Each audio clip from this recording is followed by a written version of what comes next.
Hi hello ಎಲ್ರಿಗೂ ನಮಸ್ಕಾರ. Welcome back to Ambi Kavya YouTube channel. Hi ಎಲ್ಲರಿಗೂ ನಮಸ್ತೆ. ಸೊ ನಾನು ಹೇಳಿದ್ದೆ ಓದ್ ವ್ಲಾಗಲ್ಲೇ ಆಸ್ಕ್ ಮೀ ಕ್ವಶನ್ ಹಾಕ್ತೀನಿ. ನೆಕ್ಸ್ಟ್ ವ್ಲಾಗಲ್ಲಿ ನಿಮ್ಗೆ ಏನಾದರೂ ಡೌಟ್ಸ್ ಇದ್ರೆ ಕೇಳಿ ಅಂತೇಳಿ ಹೇಳಿದೆ. ತುಂಬ ಜನ ಕ್ವಶನ್ಸ್ ಕೇಳಿದ್ದೀರಾ. ನಾನು ಅದಕ್ಕೆ ಸ್ಕ್ರೀನ್ಶಾಟ್ ಹೊಡೆದಿಟ್ಕೊಂಡಿದ್ದೀವಿ. ನೀವೇ ನೋಡ್ಬೋದು 1769 ಜನ ಕ್ವಶನ್ಸ್ ಕೇಳಿದ್ದೀರಾ. ಅದರಲ್ಲಿ 1000 ಕ್ವಶನ್ಸ್, 1000ಕ್ಕೂ ಹೆಚ್ಚು ಕ್ವಶನ್ಸ್ ಬರೀ ಪಾಪು ಫೇಸ್ನ ಯಾವಾಗ ರಿವೀಲ್ ಮಾಡ್ತೀರಾ ಅಂತಾನೆ ಕೇಳ್ಬಿಟ್ಟಿದ್ದೀರಾ. 1000ಕ್ಕೂ ಹೆಚ್ಚು ಕ್ವಶನ್ಸ್ ಯಾವುದೇ ಮೆಸೇಜ್ ನೋಡಿ ಪಾಪು ಫೇಸ್ ಯಾವಾಗ ರಿವೀಲ್ ಮಾಡ್ತೀರಾ, ಪಾಪು ಫೇಸ್ ಯಾವಾಗ ರಿವೀಲ್ ಮಾಡ್ತೀರಾ. ಇನ್ಮಿಕ್ಕಿರೋ ಅಷ್ಟು ಮಾತ್ರ ಪಾಪು ವೇಟ್ ಎಷ್ಟಿದೆ, ಆಮೇಲೆ ಇನ್ನು ಸುಮಾರು ಜನ ನೀವು ಮತ್ತೆ ಪಾಪು ಹೇಗಿದ್ದೀರಾ ಅಂತ ಕೇಳಿದ್ದೀರಾ. ತುಂಬ ಜನ ಕೇಳಿದ್ದೀರಾ, ತುಂಬಾನೇ ಕನ್ಸರ್ನ್ ತೋರಿಸಿದ್ರೆ. ಎಲ್ರಿಗೂ ಥ್ಯಾಂಕ್ ಯು ಸೋ ಮಚ್. ನಾನು ಪಾಪು ಇಬ್ರು ಚೆನ್ನಾಗಿದ್ದೀವಿ, ಅಂಬಿ ಕೂಡ ಚೆನ್ನಾಗಿದ್ದಾನೆ, ಅವನು ಆರಾಮಾಗಿದ್ದಾನೆ ಅಂತ. ತುಂಬ ರಿಪೀಟೆಡ್ ಕ್ವಶನ್ಸ್, ಎಷ್ಟು ರಿಪೀಟೆಡ್ ಕ್ವಶನ್ಸ್ ಆಗಿ ಬಂದಿರೋದು ಅಂದರೆ ಒಂದೇ ಪಾಪು ಫೇಸ್ ಯಾವಾಗ ತೋರಿಸ್ತೀರಾ. ಆಮೇಲೆ ಇನ್ನು ನಾರ್ಮಲ್ ಕ್ವಶನ್ಸ್ ಎಲ್ಲ ಕೇಳಿದ್ದೀರಾ. ಬೇಬಿ ವೆಯ್ಟ್ ಎಷ್ಟಿದೆ, ಆಮೇಲೆ ನಂದು ಡೆಲಿವರಿ ಎಕ್ಸ್ಪೀರಿಯನ್ಸು, ಸೊ ಅದೆಲ್ಲ ತುಂಬ ಜನ ಕೇಳಿದ್ದೀರಾ. ಇವಾಗ ಟೈಮ್ ವೇಸ್ಟ್ ಮಾಡೋದು ಬೇಡ, ಯಾಕಂದರೆ ಅಷ್ಟು ಕ್ವಶನ್ಸ್ ಇದೆ. ಸೊ ನಾನು ಅದರಲ್ಲಿ ಒಂದಷ್ಟು ಕ್ವಶನ್ಸ್ನ ಮಾತ್ರ ಪಿಕ್ ಮಾಡಿದ್ದೀನಿ. ರಿಪೀಟೆಡು ಅಥವಾ ಕೇಳಿರೋದನ್ನ ನಾನು ತಗೊಂಡಿಲ್ಲ. ಒಂದು ಸ್ವಲ್ಪ ಯೂನಿಕ್ ಆಗಿರೋ ಕ್ವಶನ್ಸ್ನ ತಗೊಂಡಿದ್ದೇನೆ. ಆಯ್ತಾ, ಯಾರ್ದೆಲ್ಲ ಕ್ವಶನ್ಸ್ ಎಷ್ಟಾಗುತ್ತೆ ಆದಷ್ಟು ಅಷ್ಟು ಹೇಳ್ತೀವಿ. ಇನ್ನು ಸ್ವಲ್ಪ ಜಾಸ್ತಿ ಆದರೆ ನೆಕ್ಸ್ಟ್ ವಿಡಿಯೋದಲ್ಲಿ ನೋಡೋಣ. ಮಿಕ್ಕಿ ಸ್ವಲ್ಪ ಜನ ಹೇಳ್ಬೋದು. ಬಟ್ 1700 ಜನದಲ್ಲಿ ಎಷ್ಟಾಗುತ್ತೆ ನಮ್ಮ ಕೈಲಿ ಆದಷ್ಟು ನಾವು ಹೇಳೋಕ್ಕೆ ಪ್ರಯತ್ನ ಮಾಡ್ತಿದ್ದೀವಿ. ಸ್ಟಾರ್ಟ್ ಮಾಡೋದು, ಬೇಗ ಸ್ಟಾರ್ಟ್ ಮಾಡೋಣ. ಟೈಮ್ ವೇಸ್ಟ್ ಮಾಡೋದು ಬೇಡ, ಯಾಕಂದ್ರೆ ತುಂಬಾ ಕ್ವಶನ್ಸ್ ಇದೆ. ಯಾರ್ದೆಲ್ಲ ಅಕಸ್ಮಾತ್ ಕ್ವಶನ್ಸ್ ಕೇಳಿಲ್ಲ ಅವ್ರು ಯಾರು ಬೇಜಾರು ಮಾಡ್ಕೋಬೇಡಿ. ನಿಮ್ಗೆ ತೋರಿಸಿದೀನಿ ಅಷ್ಟು ಕ್ವಶನ್ಸ್ ಎಲ್ಲ. ಹತ್ರ 2000 ಜನ ಕ್ವಶನ್ ಕೇಳಿದ್ರೆ ಎಲ್ಲಾನು ಆನ್ಸರ್ ಮಾಡ್ತಾರೆ. ಪ್ಲೀಸ್ ಅರ್ಥ ಮಾಡ್ಕೊಳ್ಳಿ. ಯಾರಾದ್ರೂ ಬೇಜಾರಾದ್ರೆ ಈಗಲೇ ಸಾರಿ. ಫಸ್ಟ್ ಕ್ವಶನ್ ಬಂದು ಸಿಂಧು ಸಂದೀಪ್ 1849 ಅನ್ನೋರು ಕೇಳಿದ್ದೀರಾ. ಅಕ್ಕ, ನಾನು 3 ಮಂತ್ ಪ್ರೆಗ್ನೆಂಟು, ತುಂಬಾ ವಾಂತಿ ಆಗ್ತಾ ಇದೆ, ಏನ್ ಮಾಡ್ಬೇಕು ಹೇಳಿ ಅಕ್ಕ. ನಿಮಗೆ ವಾಂತಿ ಆದಾಗ ನೀವೇನ್ ಮಾಡಿದ್ರಿ ಅಂತ ಕೇಳಿದ್ದೀರಾ. ಸೊ ನನಗೆ ವಾಂತಿ ಆದಾಗ ಆಕ್ಚುಲಿ ನನಗೆ ಕಮ್ಮಿನೇ ವಾಂತಿ ಆಗಿದೆ ಅನ್ಕೊಂತೀನಿ. ನನಗೆ ಯಾವಾಗ ವಾಂತಿ ಆಗ್ತಿತ್ತು ಅಂತಂದ್ರೆ ಒಂದು ಬೇಳೆ ಸಾಂಬಾರ್ ಸ್ಮೆಲ್ಲು, ಅನ್ನ, ಈ 2 ಬಂದ್ರೆ ಮಾತ್ರ ನನಗೆ ತುಂಬಾನೇ ವಾಂತಿ ಆಗ್ತಿದ್ದು. ಬಿಟ್ರೆ ನನಗೆ ಅಷ್ಟು ವಾಂತಿ ಆಗ್ತಿರ್ಲಿಲ್ಲ. ಇಲ್ಲಾಂದ್ರೆ ನನಗೇನಾದ್ರು ಇಷ್ಟ ಇಲ್ದಿರೋದನ್ನ ತಿಂದ್ರೆ ನನಗೆ ವಾಮಿಟ್ ಆಗ್ತಿತ್ತು ಅಷ್ಟೇ. ನಾನೇನ್ ಮಾಡ್ತಿದ್ದೆ ವಾಮಿಟ್ ಕಂಟ್ರೋಲ್ ಆಗಕ್ಕೆ ಅಂತಂದ್ರೆ, ನೀವು ಊಟ ಮಾಡ್ಬೇಕಾದ್ರೆ ನಿಮ್ಗೆ ಏನಾದ್ರು ವಾಮಿಟ್ ಆಗ್ತಿದೆ ಅಂತಂದ್ರೆ ಫಸ್ಟ್ ಊಟ ಮಾಡಿ. ನಿಮ್ಗೆ ಏನಾದ್ರು ವಾಮಿಟ್ ಬರ್ತಿದೆ ಅಂತ ಅನ್ಸಿದ ತಕ್ಷಣ ಒಂದು ಗ್ಲಾಸ್ ಬಿಸಿ ನೀರನ್ನ ಕುಡಿದು ಬಿಟ್ಟು ಒಂದು 10 ನಿಮಿಷ ಆಚೆಗಡೆ ಹೋಗಿ ಫ್ರೆಶ್ ಏರ್ ತಗೊಂಡು ವಾಕ್ ಮಾಡ್ಕೊಂಡು ಬಂದ್ಬಿಟ್ಟು ಆ ಕಡೆ ಅಂದ್ರೆ ನನಗೆ ವಾಮಿಟ್ ಆಗ್ತಿದೆ ಅನ್ನೋ ಕಡೆ ಜಾಸ್ತಿ ಕಾನ್ಸಂಟ್ರೇಷನ್ ಮಾಡಬೇಡಿ. ಸೊ ಆರಾಮಾಗಿ ಊಟ ಮಾಡಿ, ಅವಾಗ ಊಟ ಆಗುತ್ತೆ. ಬಿಸಿನೀರು ಕುಡೀರಿ, ಬೇಗ ಡೈಜೆಷನ್ ಆಗುತ್ತೆ. ಅದರಿಂದ ನಿಮಗೆ ವಾಂತಿ ಆಗಲ್ಲ. ಇನ್ನೊಂದು ನಿಂಬೆಹಣ್ಣು ಸ್ಮೆಲ್ ತಗೊಂಡ್ರು ಕೂಡ ವಾಂತಿ ಸಡನ್ ಕಂಟ್ರೋಲ್ ಆಗುತ್ತೆ. ಅದು ಕೂಡ ಮಾಡಿದ್ದೀನಿ. ಆ್ಯಂಡ್ ಬಿಸಿನೀರು ಜಾಸ್ತಿ ಕುಡಿತಿದ್ದೆ ನಾನು. ನೆಕ್ಸ್ಟು ಸ್ಮೈಲಿಂಗ್ ಕ್ವೀನ್ ರಚ್ಚು ಅನ್ನೋರೊಬ್ರು ಕೇಳಿದ್ದೀರಾ. ಅಕ್ಕ, ನಾರ್ಮಲ್ ಡೆಲಿವರಿ ಅಲ್ಲಿ ಜಾಸ್ತಿ ಪೇನ್ ಬರುತ್ತಾ ಅಂತ ಹೇಳ್ಬಿಟ್ಟು. ಪೇನ್ ಬರುತ್ತೆ ಅಂತ ಇನ್ನೂ ಕೇಳ್ತಿರಲ್ಲ. ಸೊ ಅದು ಮೇ ಬಿ ನೀವು ಈಗ ಹೊಸದಾಗಿ ನ್ಯೂ ಮಾಮ್ ಅನ್ಸುತ್ತೆ, ಸೊ ಗೊತ್ತಿಲ್ಲ. ಅಥವಾ ನೀವು ಪ್ರೆಗ್ನೆಂಟ್ ಇದ್ದೀರೋ ಅದು ನನಗೆ ಗೊತ್ತಿಲ್ಲ. ಎಸ್, ಪೇನ್ ಅನ್ನೋದು ತುಂಬಾನೇ ಇರುತ್ತೆ, ತಡ್ಕೊಳಕ್ಕಾಗಲ್ಲ. ಒಂದೊಂದು ಟೈಮ್ ಏನು ಅನ್ಸುತ್ತೆ ಅಂದರೆ ಈ ನೋವು ತಡ್ಕೊಳ್ಳೋಕ್ಕಿಂತ ಒಂದೇ ಸತಿ ಪ್ರಾಣ ಹೋದ್ರೆ ಚೆನ್ನಾಗಿರುತ್ತಲ್ಲಪ್ಪ ದೇವ್ರೆ ಅಂತಾನು ಅನ್ಸಿದೆ ನನಗೆ. ಡೆಲಿವರಿ ಟೈಮಲ್ಲಿ ಪೇನ್ ಇರುತ್ತೆ, ಬಟ್ ಮಗು ಮುಖ ನೋಡಿದಾಗ ಅದ್ಯಾವುದು ಕೂಡ ನಮಗೆ ಹೆಚ್ಚು ಅನ್ಸಲ್ಲ. ನೆಕ್ಸ್ಟ್ ಆ ಮಗು ಮುಖದಲ್ಲಿ ನಾವೆಲ್ಲ ಮರ್ತೋಗ್ತೀವಿ. ಆಯ್ತಾ, ಸೊ ಪೇನ್ ಇರುತ್ತೆ. ಒಂದ್ ಮಗುಗೆ ಜನ್ಮ ಕೊಡ್ತಾ ಇದೀವಿ, ಒಂದ್ ಜೀವ ಕೊಡ್ತಾ ಇದೀವಿ ಅಂತಂದ್ರೆ ಅದು ತಮಾಷೆ ವಿಷಯ ಅಲ್ಲ. ಪೇನ್ ಬರುತ್ತೆ, ಬಟ್ ತಡ್ಕೊಳ್ಳೋಕೆ ಶಕ್ತಿ ಇರ್ಬೇಕಷ್ಟೇ. ನೆಕ್ಸ್ಟು ರೇಖಾಬ್ 789 ಅನ್ನೋರೊಬ್ರು ಕೇಳಿದ್ದೀರಾ. ಬೇರೆಯವ್ರ ಮೇಲೆ ಡಿಪೆಂಡ್ ಆಗ್ದೇನೆ ನಾವು ಖುಷಿಯಾಗಿರೋದು ಹೇಗೆ ಅಂತ ಹೇಳಿ ಕಾವ್ಯ ಪ್ಲೀಸ್ ಅಂತ. ಈ ಕ್ವಶನ್ ಅಂಬಿಗೆ ಕೇಳ್ಬೇಕಿತ್ತು ನೀವು. ಬಿಕಾಸ್ ಅವ್ನು ಯಾರ ಮೇಲೂ ಡಿಪೆಂಡ್ ಆಗಿಲ್ಲ, ನಾವಿಬ್ರು ಸಹ ಯಾರ ಮೇಲೂ ಡಿಪೆಂಡ್ ಆಗಿಲ್ಲ. ಬಿಕಾಸ್ ನಮ್ಮ ಮನೇಲಿರೋ ಪ್ರತಿ ಒಂದು ವಸ್ತುನು ನಾವು ಮದುವೆ ಆದಾಗ ಯಾರ ದುಡ್ಡಲ್ಲೂ ತಗೊಂಡಿಲ್ಲ, ಸ್ವಂತ ನಮ್ಮ ದುಡ್ಡಲ್ಲಿ ತಗೊಂಡಿರೋದು. ನಾವು ಮದುವೆ ಒಂದು ವಾರ ಇದೆ ಅನ್ಬೇಕಾದ್ರೆ ನಮ್ಮ ಸಂಸಾರಕ್ಕೆ ಏನೇನು ಬೇಕು ಐಟಮು, ಮನೆ ಆಗಲಿ ಎಲ್ಲ ಹುಡುಕಿ ನಾನು ಇದೇ ಮನೆಗೆ ಸೇರೋದಿಬೇಕು, ಯಾರ ಮನೆಗೂ ಸೇರೋದೇ ಬೇಡ ಅಂತೇಳಿ ಇದೇ ಮನೆಗೆ ಸೇರೋದು ನಾನು ಬಂದಿರೋದು. ಸೊ ಪ್ರತಿ ಒಂದು ಐಟಮ್ ಸಹ ನಮ್ ಸ್ವಂತ ದುಡಿಮೆ. ನೀವೇನ್ ಯೋಚನೆ ಮಾಡ್ತಿರೋ ಅದೇ ಸರಿ ನನ್ಗನ್ಸೋ ಮಟ್ಟಿಗೆ. ಹೇಗೆ ಡಿಪೆಂಡ್ ಆಗ್ಬೇಕು ನೀವು ಕೇಳ್ತಿದ್ರೆ, ಹೇಗೆ ಡಿಪೆಂಡ್ ಆಗದೆ ಖುಷಿಯಾಗಿರೋದು ಹೇಳಿ ಅಂತ. ಸೊ ನೀವು ಡಿಪೆಂಡ್ ಆಗ್ಬೇಡಿ, ಇನ್ನೊಬ್ಬರಿಂದ ಏನು ಎಕ್ಸ್ಪೆಕ್ಟೇಷನ್ ಮಾಡಬೇಡಿ. ಸೊ ಅವಾಗ ನೀವು ಖುಷಿಯಾಗೇ ಇರ್ತೀರಾ ಅಷ್ಟೇ, ಏನಿಲ್ಲ ಅದರಲ್ಲಿ. ಇನ್ನೊಂದು ಹರ್ಷಿ ಗಣಿಗ್ ಅಂತ ಒಬ್ರು ಕೇಳಿದ್ರ. ಹರ್ಷಿ ಗಣಿಗ್ ಅನ್ನೋ ಒಬ್ರು ಕೇಳಿದ್ರ. ಅಕ್ಕ, ನಿಮಗೆ ಬಾಯ್ ಬೇಬಿ ಆಗಿದ್ದು ತುಂಬಾನೇ ಖುಷಿ. ಅಂಡ್ ಗರ್ಲ್ ಬೇಬಿ ಮೇಲೆ ಇಷ್ಟ ಇತ್ತಾ ಹೇಳಿ ಅಂತ ಕೇಳಿದ್ದೀರಾ. ಆಬ್ವಿಯಸ್ಲಿ ನನಗೆ ತುಂಬಾನೇ ಗರ್ಲ್ ಬೇಬಿ ಮೇಲೆ ಇಷ್ಟ ಇತ್ತು. ಆಕ್ಚುಲಿ ನನಗೆ ಎಣ್ಣೆ ಬೇಬಿ ಅಂತಂದ್ರೆ ಅದು ಎಣ್ಣೆ ಕೊಡಪ್ಪ ದೇವ್ರೆ ಅಂತ ಬೇಡ್ಕೊಂತೀನಿ. ಯಾಕಂದ್ರೆ ನನಗೆ ಗರ್ಲ್ ಬೇಬಿ ಅಂತಂದ್ರೆ ಅಷ್ಟು ಇಷ್ಟ. ಬಟ್ ಬಾಯ್ ಆಗಿರೋದು ತುಂಬಾನೇ ಖುಷಿ ಇದೆ. ಗರ್ಲ್ ಖುಷಿ ತುಂಬಾನೇ ಇತ್ತು, ನನಗಿತ್ತು ಎಕ್ಸ್ಪೆಷಲಿ. ಹೆಣ್ಮಗು ಇವಳಿಗೆ ಬೇರೆ ಸರ್, ನಿನ್ಗೆ ಯಾವ ಪಾಪ ಮೇಲೆ ಎಲ್ಲ ಮಕ್ಕಳನ್ನು ಎಲ್ಲಾನು ಅಷ್ಟೇ, ಆ ತರ ಏನಿಲ್ಲ. ನೆಕ್ಸ್ಟ್ ವಿನೋದ್ ಯಾದವ್ VK 18 ಅನ್ನೋರೊಬ್ರು ಕೇಳಿದ್ದೀರಾ. ಬ್ರೋ ಈ ಸಲ ಕಪ್ ನಮ್ದೇ, ಜೈ RCB, ವಿರಾಟ್ ಕೊಹ್ಲಿ. ಬ್ರೋ ನೀವು RCB ಫ್ಯಾನಾ ಪ್ಲೀಸ್ ಹೇಳಿ ಅಂತ. ಆಬ್ವಿಯಸ್ಲಿ ನಾವಿಬ್ರು RCB ಫ್ಯಾನ್. ಅವಾಗ್ಲಿಂದನೂ ನಮ್ದೇ ಅಂತ ಹೇಳಿದ್ವಿ, ಯಾವಾಗ್ಲೂ ನಮ್ದೇನೆ. ಸೋಲಿಗೆಲ್ಲಿ ನಾವು ಹೇಳೋದು ಒಂದೇ, ಕಪ್ ನಮ್ದೇ ಅಷ್ಟೇ. RCB ಮ್ಯಾಚ್ ಬಂತು ಅಂದ್ರೆ RCB ಮ್ಯಾಚ್ ಶುರು ಆಗ್ತಿದೆ ಅನ್ಬೇಕಾದ್ರೆ ನಾನು ಪಾಪುನ ಮಲಗಿಸ್ಬಿಟ್ಟು ಕೂತ್ಕೊಂತೀನಿ. ಕಪ್ಗಿಂತ ನಮ್ ಜನ ಇಂಪಾರ್ಟೆಂಟ್ ನಮ್ಗೆ. ಓಕೆ, ಎಲ್ಲರೂ ಏನೋ ಅನ್ಕೊಳ್ಳಿ. ನೆಕ್ಸ್ಟ್ ಕ್ವಶನ್ ಬಂದು ಅಚ್ಚು ವರಾಜನ್ ಅವರು ಒಬ್ರು ಕೇಳಿದ್ದೀರಾ. ಹಾಯ್ ಕಾವ್ಯ ಸಿಸ್, ನೀವು ಇಷ್ಟು ಬೇಗ ಮಗು ಮಾಡ್ಕೊಂಡಿದ್ದೀರಾ, ನಿಮ್ಗೆ ಲೈಫ್ ಕಷ್ಟ ಆಗಲ್ವಾ? ಮುಂದೆ ಮಾಡ್ಕೊಳ್ಬೋದಿತ್ತಲ್ವಾ ಅಂತ ಕೇಳಿದ್ದೀರಾ. ಆಬ್ವಿಯಸ್ಲಿ ನನಗೆ ನನ್ನ ಲೈಫ್ ಕಷ್ಟ ಆಗ್ತಿದೆ ಅಂತ ನನಗೆ ನನ್ನ ಲೈಫ್ ಕಷ್ಟ ಆಗ್ತಿದೆ ಅಂತ ಅನ್ಸೇ ಇಲ್ಲ ಯಾವತ್ತು. ಮಗು ಮಾಡ್ಕೊಳ್ಳೋದ್ರಿಂದ ನನ್ನ ಲೈಫ್ ಕಷ್ಟ ಆಗಿದೆ ಅಥವಾ ನನಗೇನೋ ಬ್ಯೂಟಿ ಕಾನ್ಶಿಯಸ್ ಆಗಲಿ ಆ ಥರ ಏನೂ ಇಲ್ಲ. ನನಗೆ ತುಂಬಾನೇ ಹ್ಯಾಪಿ ಫೀಲ್ ಇದೆ ದಟ್ ನನಗೆ ಮಗು ಇರೋದು. ಮುಂದೆ ಮಗು ಮಾಡ್ಕೊಳ್ಬೋದು, ಒಪ್ಕೊಳ್ತೀನಿ. ಬಟ್ ಅಕಸ್ಮಾತ್ ಮುಂದೆ ನಮ್ಮ ಬ್ಯಾಡ್ ಲಕ್ ಕೆಟ್ಟು ಮಕ್ಕಳಾಗಿಲ್ಲ ಅಂತಂದ್ರೆ ಏನು ಪ್ರಯೋಜನ? ಸೊ ದೇವ್ರು ಕೊಟ್ಟಾಗ ಉಳಿಸ್ಕೋಬೇಕು. ಮುಂದೆ ದೇವರು ಇವಾಗ ಕೊಟ್ಟುಬಿಟ್ಟು ಇವಾಗ ನಾನು ಪ್ರೆಗ್ನೆಂಟ್ ಅಂತ ಗೊತ್ತು, ಐ ಆಮ್ ಫೀಲಿಂಗ್ ಹ್ಯಾಪಿ. ನಾನು ಹೇಗೆ ದೇವ್ರು ಕೊಟ್ಟಿರೋ ಮಗುನ ಕಳ್ಕೊಳ್ಳಿ? ಸೊ ನನಗೆ ಇಷ್ಟ ಇಲ್ಲ. ಸೊ ನನಗೆ ನನ್ನ ಮಗು ಆಗಿರೋದು ತುಂಬಾ ಹ್ಯಾಪಿ ಇದೆ. ಸೊ ನನಗೆ ಯಾವುದೇ ರೀತಿ ಕಷ್ಟ ಅನ್ಸಲ್ಲ. ತಾಯಿಗೆ ಮಗು ಯಾವತ್ತೂ ಕಷ್ಟ ಅನ್ಸಲ್ಲ. ನೆಕ್ಸ್ಟು ಅಮ್ಮು ಪಚ್ಚು 3 ಅನ್ನೋರೊಬ್ರು ಕೇಳಿದ್ದೀರಾ. ನಾರ್ಮಲ್ ಡೆಲಿವರಿಗೆ ಟಿಪ್ಸ್ ಹೇಳಿ, ನಮಗೂ ಹೆಲ್ಪ್ ಆಗುತ್ತೆ ಸಿಸ್. ಮತ್ತೆ ಪ್ರೆಗ್ನೆನ್ಸಿ ಇದ್ದಾಗ ಹೇಗಿರಬೇಕು ಅಂತ ಟಿಪ್ಸ್ ಹೇಳಿ ಸಿಸ್ ಅಂತ ಕೇಳಿದ್ದೀರಾ. ನಾರ್ಮಲ್ ಡೆಲಿವರಿ ಆಗೋಕ್ಕೆ ನಾನು ಯಾವುದೇ ಥರದ ಟಿಪ್ಸ್ನ ಫಾಲೋ ಮಾಡಿಲ್ಲ. ನಾನು ಏನು ಮಾಡಿದ್ದೀನಿ ಅಂತಂದರೆ ನನಗೆ ಏನೇನು ಬೇಕು ನನ್ನ ಕೆಲಸಗಳನ್ನ ನಾನೇ ಮಾಡ್ಕೊಂಡಿದ್ದೀನಿ. ಸೊ ಯಾವುದೇ ರೀತಿ ನಾಜುಕ್ ಮಾಡಿಲ್ಲ ನಾನು, ಯಾವುದೇ ರೀತಿ ಒಂದು ಸಾಫ್ಟ್ ನೇಚರಲ್ಲಿ ಇರಲಿಲ್ಲ ನಾನು ಪ್ರೆಗ್ನೆನ್ಸಿಯಲ್ಲಿ. ನನಗೆ ಏನೇನು ಬೇಕೋ ಅದು ನಾನು ಬಗ್ತಿದ್ದೆ, ಹೇಳ್ತಿದ್ದೆ, ಕೂರ್ತಿದ್ದೆ. ಸೊ ಎಸ್ ಅಷ್ಟೇ. ನನಗೇನು ನಾರ್ಮಲ್ ಡೆಲಿವರಿ, ನನಗೆ ಯಾಕೆ ಇಷ್ಟು ನಾರ್ಮಲ್ ಡೆಲಿವರಿ ಆಯಿತು ಅಂತಂದರೆ ಒಂದು ಹೇಳ್ಬೇಕಂತಂದರೆ ನಾನು ಕೆಲಸ ಮಾಡ್ತಿದ್ದೆ. ನಾನು ಅಂದರೆ ಮಲಗ್ತಿರ್ಲಿಲ್ಲ, ಒಂದು ದಿವಸ ಕೂಡ ನಾನು ರೆಸ್ಟ್ ಮಾಡಿಲ್ಲ. ನಾನು ಪ್ರೆಗ್ನೆಂಟ್ ಇದ್ದಾಗ ಓಡಾಡ್ತಾ ಇದ್ದೆ, ಏನಾದರೂ ಮಾಡ್ತಿದ್ದೆ, ಎಲ್ಲ ಕೂರೋದು ಎದೋಳೋದು, ನಾನೇ ಕೆಲಸಗಳನ್ನೆಲ್ಲ ಮಾಡ್ಕೊತಿದ್ದೆ. ಸೊ ಸೋಂಬೇರಿತನದಿಂದ ಕೂತ್ಕೊಳ್ತಿರ್ಲಿಲ್ಲ. ಇನ್ನೊಂದು ಪ್ರೆಗ್ನೆನ್ಸಿ ಇದ್ದಾಗ ಹೇಗಿರಬೇಕು ಹೇಳಿ ಅಂತೇಳಿ, ಪ್ರೆಗ್ನೆನ್ಸಿ ಇದ್ದಾಗ ಆ್ಯಕ್ಟಿವ್ ಆಗಿರಿ, ಇನ್ಆ್ಯಕ್ಟಿವ್ ಇರಬೇಡಿ. ಏನೋ ಕಷ್ಟ ಆಗ್ತಿದೆ ಅನ್ನೋ ಥರ ಇರೋದಕ್ಕಿಂತ ನಮ್ಮ ಬೇಬಿ ಜೊತೆ ನಮ್ಮ ಮದರ್ಹುಡ್ನ ಎಂಜಾಯ್ ಮಾಡಿ. ಹೊಟ್ಟೆಲಿದ್ದಾಗಲೇ ಆ ಫೀಲೇ ಬೇರೆ, ಆ ಫೀಲ್ ಮತ್ತೆ ಸಿಗಲ್ಲ ನಿಮಗೆ. ಸೊ ಎಂಜಾಯ್ ಮಾಡಿ ಅಷ್ಟೇ. ಎಲ್ಲ ಇವಳಿಗೆ ಜಾಸ್ತಿ ಕ್ವಶನ್ ಕೇಳ್ಬಿಟ್ರೆ ನಾನು ಸುಮ್ಮನೆ ಕೂತ್ಕೊಳ್ಳೋದಷ್ಟೇ, ಮತ್ತೆ ಜಾಸ್ತಿ ಮಾತಾಡಿಲ್ಲ ಅಂದ್ಬಿಟ್ರೆ ನನ್ನ ಕ್ವಶನ್ ಬಂದ್ರೆ ನಾನು ಮಾತಾಡ್ತೀನಿ. ಕೇಳಿರೋ ಕ್ವಶನ್ಸ್ ಎಲ್ಲ ಆಲ್ಮೋಸ್ಟ್ ನನಗೆ ಇದೆ ಗೈಸ್. ಆಮೇಲೆ ನಾನೇ ಆನ್ಸರ್ ಮಾಡ್ಬೇಕು. ಅವ್ನಿಗೆ ಏನು ಗೊತ್ತಿರುತ್ತೆ ನಾರ್ಮಲ್ ಡೆಲಿವರಿ ಬಗ್ಗೆ? ಅದಕ್ಕೋಸ್ಕರ ಕೆಲವು ಕ್ವಶನ್ ಅಲ್ಲಿ ನಾನು ಆನ್ಸರ್ ಮಾಡ್ತೀನಿ, ಮಧ್ಯಕ್ಕೆ ಮಾತಾಡಿ.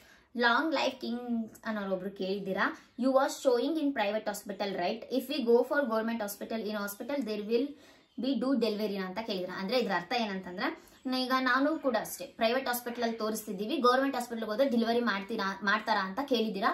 ಎಸ್ ಹೌದು, ನಿಮ್ಮ ಇಷ್ಟ. ನೀವು ಯಾವ ಹಾಸ್ಪಿಟಲಾದ್ರೂ ತೋರಿಸಿ ಪ್ರೆಗ್ನೆನ್ಸಿ ಟೈಮಲ್ಲಿ. ನೀವು ಗೌರ್ಮೆಂಟ್ ಹಾಸ್ಪಿಟ್ಲಿಗೆ ಹೋದಾಗ ಅವ್ರು ಡೆಲಿವರಿ ಮಾಡೇ ಮಾಡ್ತಾರೆ. ಅವ್ರು ಯಾವುದೇ ಕಾರಣಕ್ಕೂ ಮಾಡಲ್ಲ ಅಂತೆಲ್ಲ ಹೇಳಲ್ಲ, ಮಾಡ್ತಾರೆ.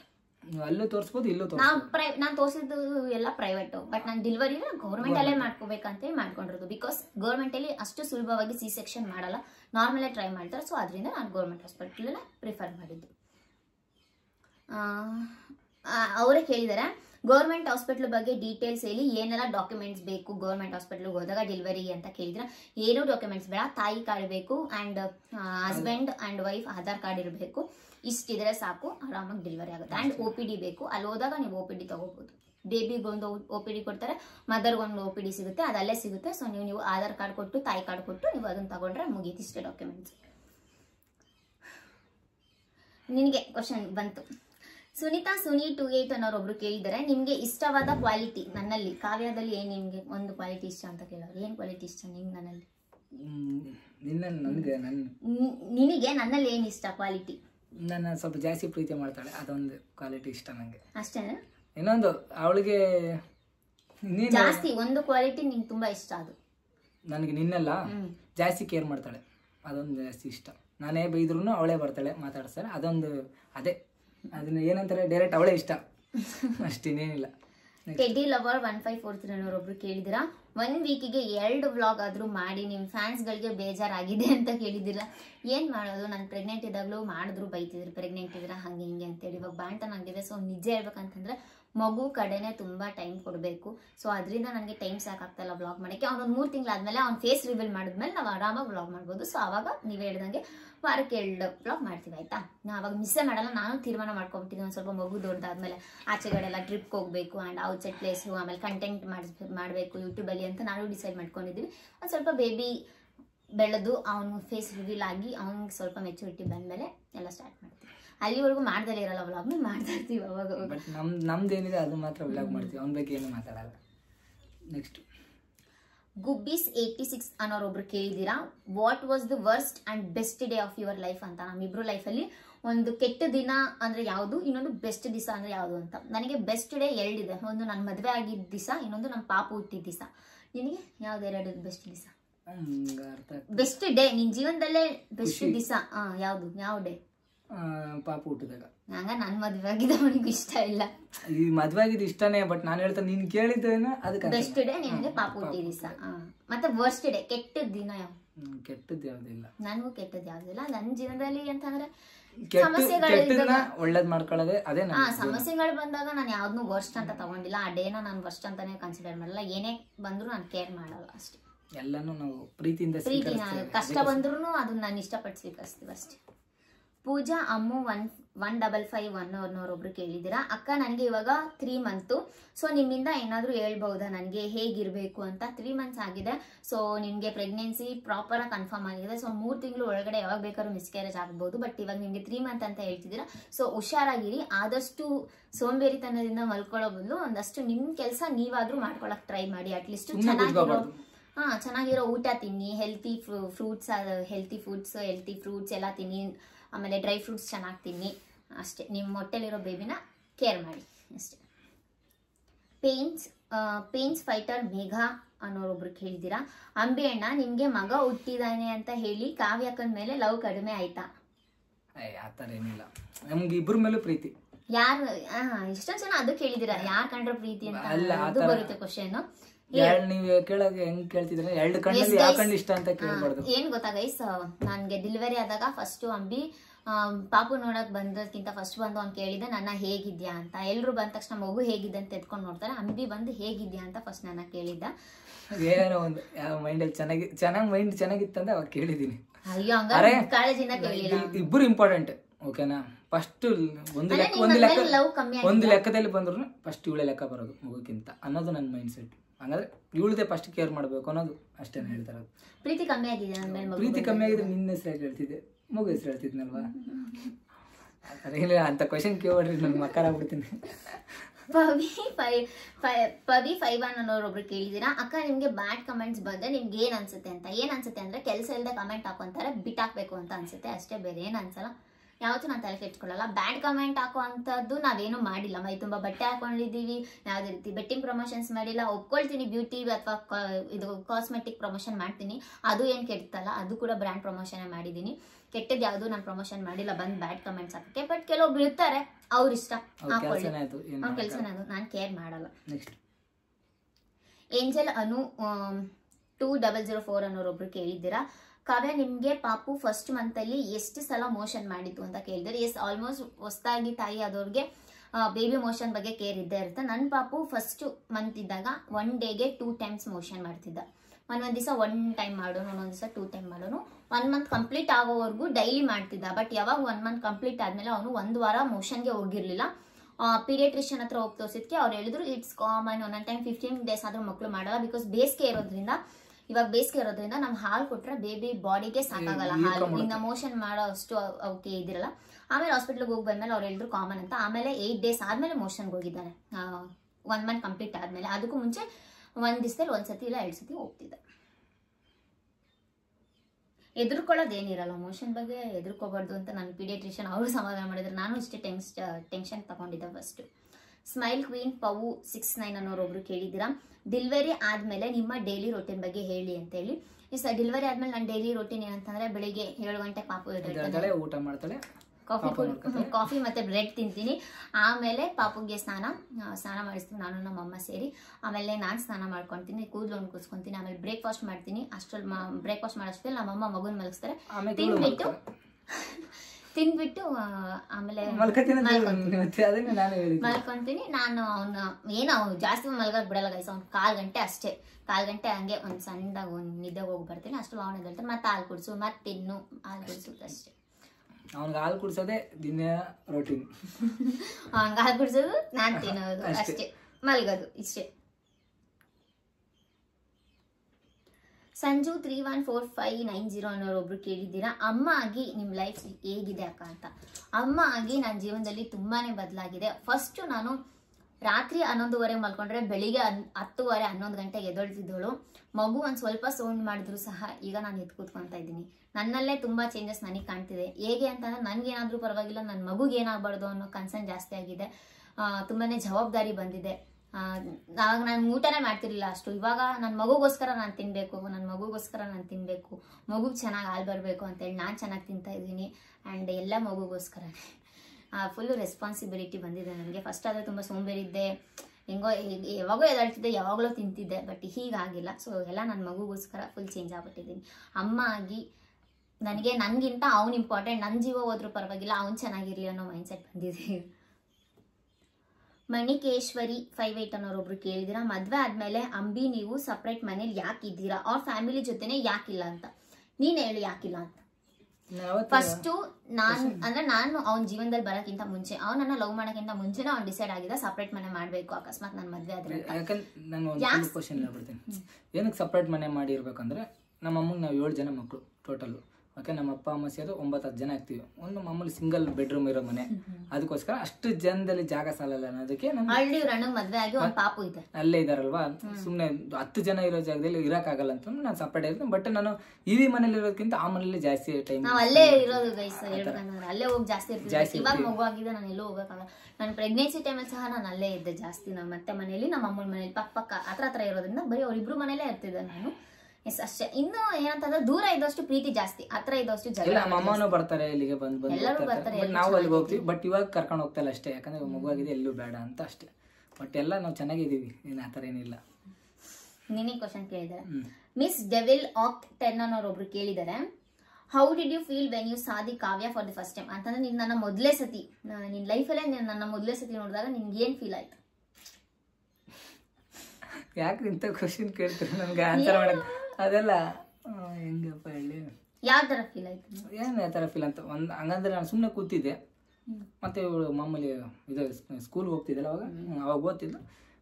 ನೋಡೋಣ ಅವಳಿದ್ರೆ ನನಗೆ ಅವಳಿಗೆ ಸೂಟ್ ಆಗುತ್ತೆ ಅಂತ ನಮ್ಮ ಫ್ರೆಂಡ್ ಹತ್ರ ಹೇಳಿದ್ದೆ ಅಷ್ಟೇ, ಇನ್ನೇನಿಲ್ಲ. ಸಿಕ್ಕರೆ ಸಿಗಲಿ, ಇಲ್ಲಾಂದ್ರೆ ಇಲ್ಲ ಅನ್ನೋ ಮೈಂಡ್ ಸೆಟ್ಟಲ್ಲಿ ಇದ್ದವನು. ಆದ್ರೆ ಸಿಕ್ಕೇ ಬಿಟ್ಟು ಫೀಲ್ ಯಾವ ಥರ ಇತ್ತು? ಅದೇ ಫೀಲ್ ಅದೇ ಮಾಮೂಲಿ ಅಷ್ಟೇ. ನನ್ನ ಫೀಲ್ ಸೂಟ್ ಆಗ್ತಾಳೆ. ಬಟ್ ನನಗೆ ನಾವಿಬ್ಬರು ಚೆನ್ನಾಗಿರ್ತೀವಿ ಅನ್ನೋದು ಒಂದು ಮೈಂಡಲ್ಲಿ ಇತ್ತು. ಅದಕ್ಕೋಸ್ಕರ ಅಷ್ಟೇ. ನನಗೆ ಆ ಫೀಲ್ ಅಂತ ಏನಿಲ್ಲ, ಯಾಕಂದ್ರೆ ಫೀಲ್ ನಮ್ಗೆ ಅಷ್ಟು ಗೊತ್ತಾಗಲ್ಲ. ಆಕ್ಟಿಟ್ಯೂಡ್ ಬೇಬಿ 70 ಅನ್ನೋರೊಬ್ರು ಕೇಳಿದ್ದೀರಾ, ನಿಮ್ ಡೆಲಿವರಿ ನಾರ್ಮಲ್ ಅಥವಾ ಸಿ ಸೆಕ್ಷನ್ ಅಂತ ಕೇಳಿದ್ದೀರಾ? ನಾರ್ಮಲ್ ಡೆಲಿವರಿ ಆಗಿದೆ. ನೆಕ್ಸ್ಟು ಸುಷ್ಮಾ ಅನ್ನೋರೊಬ್ರು ಕೇಳಿದ್ದೀರಾ, ಹಾಯ್ ನಿಮ್ಮ ಪ್ರೆಗ್ನೆನ್ಸಿ ಬಗ್ಗೆ ಆ್ಯಂಡ್ ಸ್ಕ್ಯಾನಿಂಗ್ ರಿಪೋರ್ಟ್ಸ್ ಬಗ್ಗೆ ಹೇಳಿ ಅಂತ.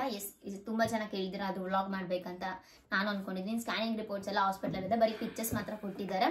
ನನ್ನ ಸ್ಕ್ಯಾನಿಂಗ್ ರಿಪೋರ್ಟ್ಸ್ ಬಗ್ಗೆ ನಾನು ಹೇಳ್ತೀನಿ, ನನಗಿನ್ನೂ ಮೆಮೊರೈಸೇಷನ್ ಇದೆ. ಆ್ಯಂಡ್ ನನ್ನ ಪ್ರೆಗ್ನೆನ್ಸಿ ಬಗ್ಗೆ ಕೂಡ ನಾನು ಒಂದು ಬ್ಲಾಗಲ್ಲಿ ಹೇಳ್ತೀನಿ. ಇದನ್ನು ತುಂಬ ಜನ ಕೇಳಿದ್ದಾರೆ, ಇದು ಕೂಡ repeated question. Scanning reports and pregnancy ಬಗ್ಗೆ ಹೇಳಿ, ವ್ಲಾಗ್ ಮಾಡಿ ಸಪ್ರೇಟ್ ಅಂತ ಮಾಡ್ತೀನಿ, ಆಯಿತಾ? ನೆಕ್ಸ್ಟು ಮನು ನಾಯಕ್ ಅನ್ನೋರೊಬ್ರು ಕೇಳಿದ್ದೀರಾ, ಅಂಬಿ ಅಣ್ಣನ ಕಣ್ಣಿಗೆ ಬಟ್ಟೆ ಕಟ್ಟಿ ನಿಮಗೆ ಮೇಕಪ್ ಮಾಡೋ ವ್ಲಾಗ್ ಮಾಡಿ ಪ್ಲೀಸ್ ಇಸ್ ಅಂತ. ಮಾಡೋಣ, ಮಾಡ್ಚಾ ಮೇಕಪ್? ಏನ್ ಮೇಕಪ್ ಗೈಸ್, ನನಗೊಂದು ಫ್ಯಾರಲ್ ಯಾಕೆ ಒಂದು ಪೌಡರ್ ಹಾಕ್ಬಿಟ್ರೆ ಮುಗೀತು. ಒಂದು ಲಿಪ್ ಬಾಮ್ ಒಂಥರ ಚಾಲೆಂಜ್ ಅಲ್ಲ, ಒಂಥರ ಏನೋ ಕಷ್ಟ ಚಾಲೆಂಜ್ ಕೊಡ್ರಿ. ಏನೋ ಒಂದು ನಮಗೂ ಒಂದು ಸ್ವಲ್ಪ ಆಗುತ್ತೆ. ಅದಕ್ಕೋಸ್ಕರ ಸ್ವಲ್ಪ ಕಷ್ಟದ ಏನಾರು ಕೊಟ್ಟಾಗ ಅವಾಗ ನಮಗೂ ಸ್ವಲ್ಪ ಟೆನ್ಷನ್ಗೆ ಏನಾರು ಒಂದು ಮಾಡ್ತೀವಿ. ಇದು ಮೇಕಪ್ ಹಚ್ಚೋದು ಯಾಕಂದ್ರೆ ನನಗೆ ಅದೇನು ಅವಳು ಏನು ಹಚ್ಚೋದಿಲ್ಲ, ಏನು ಹಚ್ಚಿದೆ. ರಾಕಿಂಗ್ ಅಂಜು 3076 ಅನ್ನೋರೊಬ್ರು ಕೇಳಿದಿರಾ, ಬ್ರೋ ನಿಮ್ಮಿಬ್ರದ್ದು ಬೇರೆ ಬೇರೆ ಕ್ಯಾಸ್ಟ್ ಅಲ್ವಾ, ನಿಮ್ಮ ಮನೆ ತರ ಎಲ್ರೂ ಮನೇಲೂ ಯಾಕೆ ಒಪ್ಕೊಳಲ್ಲ ಬ್ರೋ ಅಂತ. ಬ್ರೋ ಯಾರ ಮನೇಲೂ ಒಪ್ಪಲ್ಲ ಬ್ರೋ, ನಮ್ಮ ಮನೇಲೂ ಒಪ್ಪಿಲ್ಲ. ನಾವು ಅದೇ ತಿಂದಿದ್ದೀವಿ, ಒಪ್ಸಿರೋದು ನಾವು. ಹಂಗಂದ್ರೆ ರಿಸ್ಕು. ಇವಾಗ ಬೇರೆ ಬೇರೆ ಕ್ಯಾಸ್ಟ್ ಬಿಟ್ಟಾಕೆ ಅಟ್ಲೀಸ್ಟ್ ನೀವು ಹೋಗ್ಬಿಟ್ಟು ಬೇರೆಯವ್ರನ್ನ ಲವ್ ಮಾಡ್ತಿದ್ದೀನಿ ಅಂತಂದ್ರೆ ಯಾವ ತಂದೆ ತಾಯಿ ತಾನೇ ಹೋಗ್ತಾರೆ ಹೇಳಿ? ಹೊಡಿತಾರೆ, ಬಡಿತಾರೆ. ನಾವು ಏನೋ ಇರುತ್ತೆ ಅಷ್ಟೆಲ್ಲ ಫೇಸ್ ಮಾಡಿ ಕೊನೆಗೆ ಇವನ್ ಮೇಲೆ ನಂಬಿಕೆ ಬರಬೇಕು. ಓ ಇವನ್ಗೆ ನನ್ನ ಮಗಳನ್ನ ಕೊಟ್ರೆ ಇವ್ನು ಚೆನ್ನಾಗಿ ನೋಡ್ಕೊಂತಾನೆ ಅನ್ನೋ ನಂಬಿಕೆ ಅವರಲ್ಲಿ ನೀವು ಬರೆಸ್ಬೇಕು. ಅವಾಗ ಕ್ಯಾಸ್ಟ್ ಯಾವ್ದು ಮ್ಯಾಟರ್ ಆಗಲ್ಲ, ಬಟ್ ಬದುಕೋ ರೀತಿ ಗೊತ್ತಾಗಲ್ಲ. ನೀವು ಹೇಗೆ ನೀವು ಮದುವೆ ಆದ್ಮೇಲೆ ನಿಮ್ ಜೀವನ ನಡೆಸ್ಕೊಂಡು ಹೋಗ್ತೀರಾ, ನೀವು ಹೇಗೆ ಆ ಹುಡುಗಿನ ಚೆನ್ನಾಗಿ ನೋಡ್ಕೊಂಡು ನಿಮ್ ಲೈಫ್ ನ ನಡೆಸ್ಕೊಂಡು ಹೋಗ್ತೀರಾ. ಕೆಲವರು ಕ್ಯಾಸ್ಟ್ ಅಂತ ಸಾಯ್ತಾರೆ, ಬಟ್ ಕೆಲವೊಬ್ಬರಿಗೆ ಮನುಷ್ಯತ್ವಕ್ಕಿಂತ ಕ್ಯಾಸ್ಟೇ ಇಂಪಾರ್ಟೆಂಟ್ ಆಗಿರುತ್ತೆ. ಅಂತವ್ರಿಗೆ ಬ್ರಹ್ಮ ಬಂದ್ರು ಒಪ್ಸಕ್ಕಾಗಲ್ಲ, ಅವ್ರನ್ನ ಬಿಟ್ಬಿಡ್ಬೇಕಷ್ಟೇ. Ex king of RX lover ಅಂತ ಕೇಳಿದ್ದೀರಾ. ಅಕ್ಕ ಏನಂತ ಅಂದ್ರೆ ಮಗು ಆದ್ಮೇಲೆ ಹೆಂಡತಿ ಮೇಲೆ ಪ್ರೀತಿ ಕಡಿಮೆ ಆಗುತ್ತೆ ಅಂತಾರೆ, ನಿಜನ ಅಕ್ಕ ಅಂತ ಹೇಳಿದ್ದಾರೆ. ಸೊ ನನಗೆ ದೇವ್ರ ಮೇಲೆ ಯಾವತ್ತೂ ನನ್ಗೆ ಆ ಥರ ಅನ್ಸಿಲ್ಲ. ಅಂಬಿಗೆ ನನ್ನ ಮಗು ಆದ್ಮೇಲೆ ನನ್ನ ಮೇಲೆ ಪ್ರೀತಿ ಕಮ್ಮಿ ಆಗಿದೆ ಅಂತ ಮಗುಗೆ ಎಷ್ಟು ಕೇರ್ ಮಾಡ್ತಾನೋ ಮಗು ಥರ ನನಗೂ ಅಷ್ಟೇ ಕೇರ್ ಮಾಡ್ತಾನೆ. ಆಗಲೂ ಡೆಲಿವರಿ ಆದಾಗಿಂದ ಸ್ವಲ್ಪ ಕೇರಿಂಗ್ ನೇಚರ್ ಜಾಸ್ತಿ ಆಗಿದೆ ಅಂತ ನನ್ಗೆ ಅನಿಸ್ತಿದೆ, ಗೊತ್ತಿಲ್ಲ ಆಗಿದೆ. ನಿನ್ಗೆ ಅನಿಸ್ತಿದೆ ಅಂದಮೇಲೆ ಇನ್ನೇನು ಮತ್ತೆ ನಿನ್ಗೆ ಆಗಿದೆ ಅಂತ ಅರ್ಥ. ಯಾಕಂತಂದ್ರೆ ನನಗೆ ಯಾವತ್ತೂ ಮಗು ಆದಮೇಲೆ ನನಗೆ ಆಗಲಿ ಅವನಿಗೆ ಆಗಲಿ ಇಬ್ರಿಗೂ ಅಷ್ಟೇ ಪ್ರೀತಿ ಕಮ್ಮಿ ಆಗಿದೆ ಅಂತ ಇಲ್ಲ. ನಾವು 3 ಜನ ಕೂಡ ಒಂದೇ ಸಮ, ನಾವು 3 ಜನ ಒಟ್ಟಿಗೆ ಇರ್ತೀವಿ. ಆ್ಯಂಡ್ ನಾನು ಯಾರಿಗೂ ಕಂಪೇರ್ ಮಾಡ್ಕೊಳ್ಳಲ್ಲ ಅಷ್ಟೇ. ಇವಾಗ ಅವನಿಗೆ ಇವಳು ಕಂಪೇರ್ ಮಾಡೋದು, ಇವಳಿಗೆ ಅವನಿಗೆ ಕಂಪೇರ್ ಮಾಡೋದು, ನನಗೆ ಕಂಪೇರ್ ಮಾಡಬಾರ್ದು.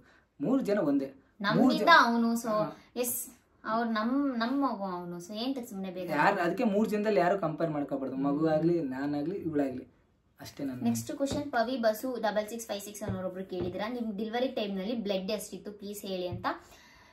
ನಾನು 5 ತಿಂಗಳಲ್ಲಿ ಬ್ಲಡ್ ಚೆಕಪ್ ಮಾಡಿಸಿದಾಗ ನನಗೆ 11 ಪಾಯಿಂಟ್ ಹತ್ರ ಇತ್ತು, 11 ಪಾಯಿಂಟ್ ಬ್ಲಡ್ ಇತ್ತು. ಬಟ್ ಡೆಲಿವರಿ ಟೈಮ್ನಲ್ಲಿ ನನಗೆ 9 ಪಾಯಿಂಟ್ ಇತ್ತು. ಕಮ್ಮಿ ಆಗ್ಬಿಟ್ಟಿತ್ತು ಪೂರ್ತಿ, ಯಾಕೆ ಅಂತ ಗೊತ್ತಿಲ್ಲ. 9 ಪಾಯಿಂಟ್ ಇತ್ತು. ಕಮ್ಮಿ ಆಗುತ್ತಂತ ಆದ್ರೂ ಏನ್ ಪ್ರಾಬ್ಲಮ್ ಇರ್ಲಿಲ್ಲ, ಆವರೇಜ್ ಅಂತ ಹೇಳಿದ್ರು. ಬ್ಲಡ್ ಬೇಕಾಗಿತ್ತು, ಅಕಸ್ಮಾತ್ ಬ್ಲಡ್ ಹೋಗಿದ್ರೆ ನೀವು ಬ್ಲಡ್ ಬುಕ್ ಮಾಡ್ಕೊಂಡ್ರೆ ಯಾವ್ದಕ್ಕೂ ಬ್ಲಡ್ ಜಾಸ್ತಿ ಹೋಯ್ತು ಅಂದ್ರೆ ಬ್ಲಡ್ ಬೇಕಾಗುತ್ತೆ ಅಂತ ಹೇಳಿದ್ರು. ಬಟ್ ನನಗೆ ಅಷ್ಟು ಬ್ಲಡ್ ಹೋಗ್ಲಿಲ್ಲ. ಸೊ ಅದರಿಂದ 9.5 ಪಾಯಿಂಟ್ ಇತ್ತು. ಡಿಂಪಲ್ ಕ್ವೀನ್ ನಿಶು ಅನ್ನೋರೊಬ್ರು ಕೇಳಿದ್ರ, ಪಾಪು ವೇಟ್ ಎಷ್ಟಿದೆ ಈಗ, ನೀವು ಫುಡ್ನ ಅವಾಯ್ಡ್ ಮಾಡ್ತೀರಾ ಇಲ್ಲ ನಾರ್ಮಲ್ ಆಗಿ ಎಲ್ಲ ಫುಡ್ ತಿಂತೀರಾ ಅಂತ. ಎಸ್, ನಾನು ಫುಡ್ನ ಅವಾಯ್ಡ್ ಮಾಡ್ತೀನಿ. ನಾನು ಇಲ್ಲಿವರೆಗೂ ಒಂದು ಸ್ವಲ್ಪನೂ ಕೋಲ್ಡ್ ನೀರನ್ನು ಟೆಚ್ಚು ಮಾಡಿಲ್ಲ, ಕುಡ್ದು ಇಲ್ಲ. ಆ್ಯಂಡ್ ಬದನೆಕಾಯಿ, ಆಲೂಗೆಡ್ಡೆ, ಹಸಿಮೆಣಸಿನ್ಕಾಯಿ, ಟೊಮೆಟೊ ಇಷ್ಟನ್ನ ನಾನು ಜಾಸ್ತಿ ತಿಂತಾಯಿಲ್ಲ. ಇಷ್ಟನ್ನ ಫುಲ್ ಅವಾಯ್ಡ್ ಮಾಡಿದ್ದೀನಿ. ಆ್ಯಂಡ್ ಯಾವುದೇ ರೀತಿ ಎಳ್ನೀರು, ಜ್ಯೂಸು, ಈ ಥರ ತಿಂಡಿಗಳು ಯಾವುದನ್ನೂ ತಿಂದಿಲ್ಲ. ನಾರ್ಮಲಾಗಿ ನಮ್ಮಮ್ಮ ಏನು ಕೊಡ್ತಾರೆ ಅದನ್ನೇ ತಿಂದಿದ್ದೀನಿ. ಒಂದು ಸ್ವಲ್ಪ ಸಪ್ಪೆ ಇರೋ ಸಾಂಬಾರನ್ನ, ಹಾಗಲಕಾಯಿ ಸಾಂಬಾರು ಜಾಸ್ತಿ ತಿಂತೀನಿ, ಬೆಂಡೆಕಾಯಿ ಸಾಂಬಾರು ಜಾಸ್ತಿ ತಿಂತೀನಿ ಹಾಲು ಬರೋಕ್ಕೋಸ್ಕರ. ಆಮೇಲೆ ಚಿಕನ್, ಮಟನ್, ನಾನ್ ವೆಜ್ ತಿಂತೀನಿ, ಮೊಟ್ಟೆ ತಿಂತೀನಿ. ಫ್ರೂಟ್ಸ್ ಯಾವುದೂ ನಾನು ಸ್ಟಾರ್ಟ್ ಮಾಡಿಲ್ಲ. ಫ್ರೂಟ್ಸ್, ರಾ ವೆಜಿಟೇಬಲ್ಸ್ ತಿಂತಾಯಿಲ್ಲ. ಗಂಗಪ್ಪ 5275 ಅನ್ನೋರೊಬ್ರು ಕೇಳಿದ್ದೀರಾ, ವಿಷ್ಣು ನಿಮ್ಮ ಲೈಫಲ್ಲಿ ಎಷ್ಟು ಮುಖ್ಯ ಅಕ್ಕ, ಆ್ಯಂಡ್ ಅಣ್ಣ ಪ್ಲೀಸ್ ಪ್ಲೀಸ್ ಪ್ಲೀಸ್ ಹೇಳಿ ಅಂತ ಹೇಳಿದಿರ. ನಮ್ಮ ಮಗು ಅಂತಂದರೆ ಪಾಪು ನೇಮ್ ನಾವು ವಿಷ್ಣು ಅಂತ ಇಟ್ಟಿರೋದು. ನಮ್ಮ ಮಗು ವಿಷ್ಣು ನಮ್ಮ ಜೀವನದಲ್ಲಿ ಎಷ್ಟು ಮುಖ್ಯ ಅಂತಂದರೆ ನಮ್ಮ ಪ್ರಾಣ ಅಷ್ಟೇ ಮುಖ್ಯ. ಅವನು ನಮ್ಮ ಪ್ರಾಣನ ನಾವು ಎಷ್ಟು ಇಷ್ಟಪಡ್ತೀವಿ, ನಮ್ಮ ಜೀವ ಅವನ್ನ ಬದುಕಬೇಕು ಅನ್ನೋ ಛಲ ಹೇಗಿರುತ್ತೆ, ಸೊ ಅವನ್ನ ಸಾಕ್ಬೇಕು ಅನ್ನೋ ಛಲ, ಅವನ್ನ ಚೆನ್ನಾಗಿ ನೋಡ್ಕೋಬೇಕು ಅನ್ನೋ ಛಲ ಕೂಡ ನಮ್ಮಿಬ್ಬರಾಗಿದೆ. ನಮ್ಮ ಕರ್ತವ್ಯನೇ ಅದೇ ಅಲ್ವಾ, ನಮ್ಮ ಕರ್ತವ್ಯನೇ ಅದೇ ಅಲ್ವಾ. ನೀನ್ ಮಾತಾಡಲ್ಲ, ಸೊ ಜನಗಳೆಲ್ಲ ನನ್ನ ಕೇಳ್ತಾರೆ. ಇಲ್ಲ ನೀನ್ ಮಾತಾಡ್ತಿದ್ದಲ್ಲ, ಅದಕ್ಕೆ ನಾನು ಮಾತಾಡ್ಲಿಲ್ಲ. ಬೇಗ ಹೇಳ್ತೀನಿ.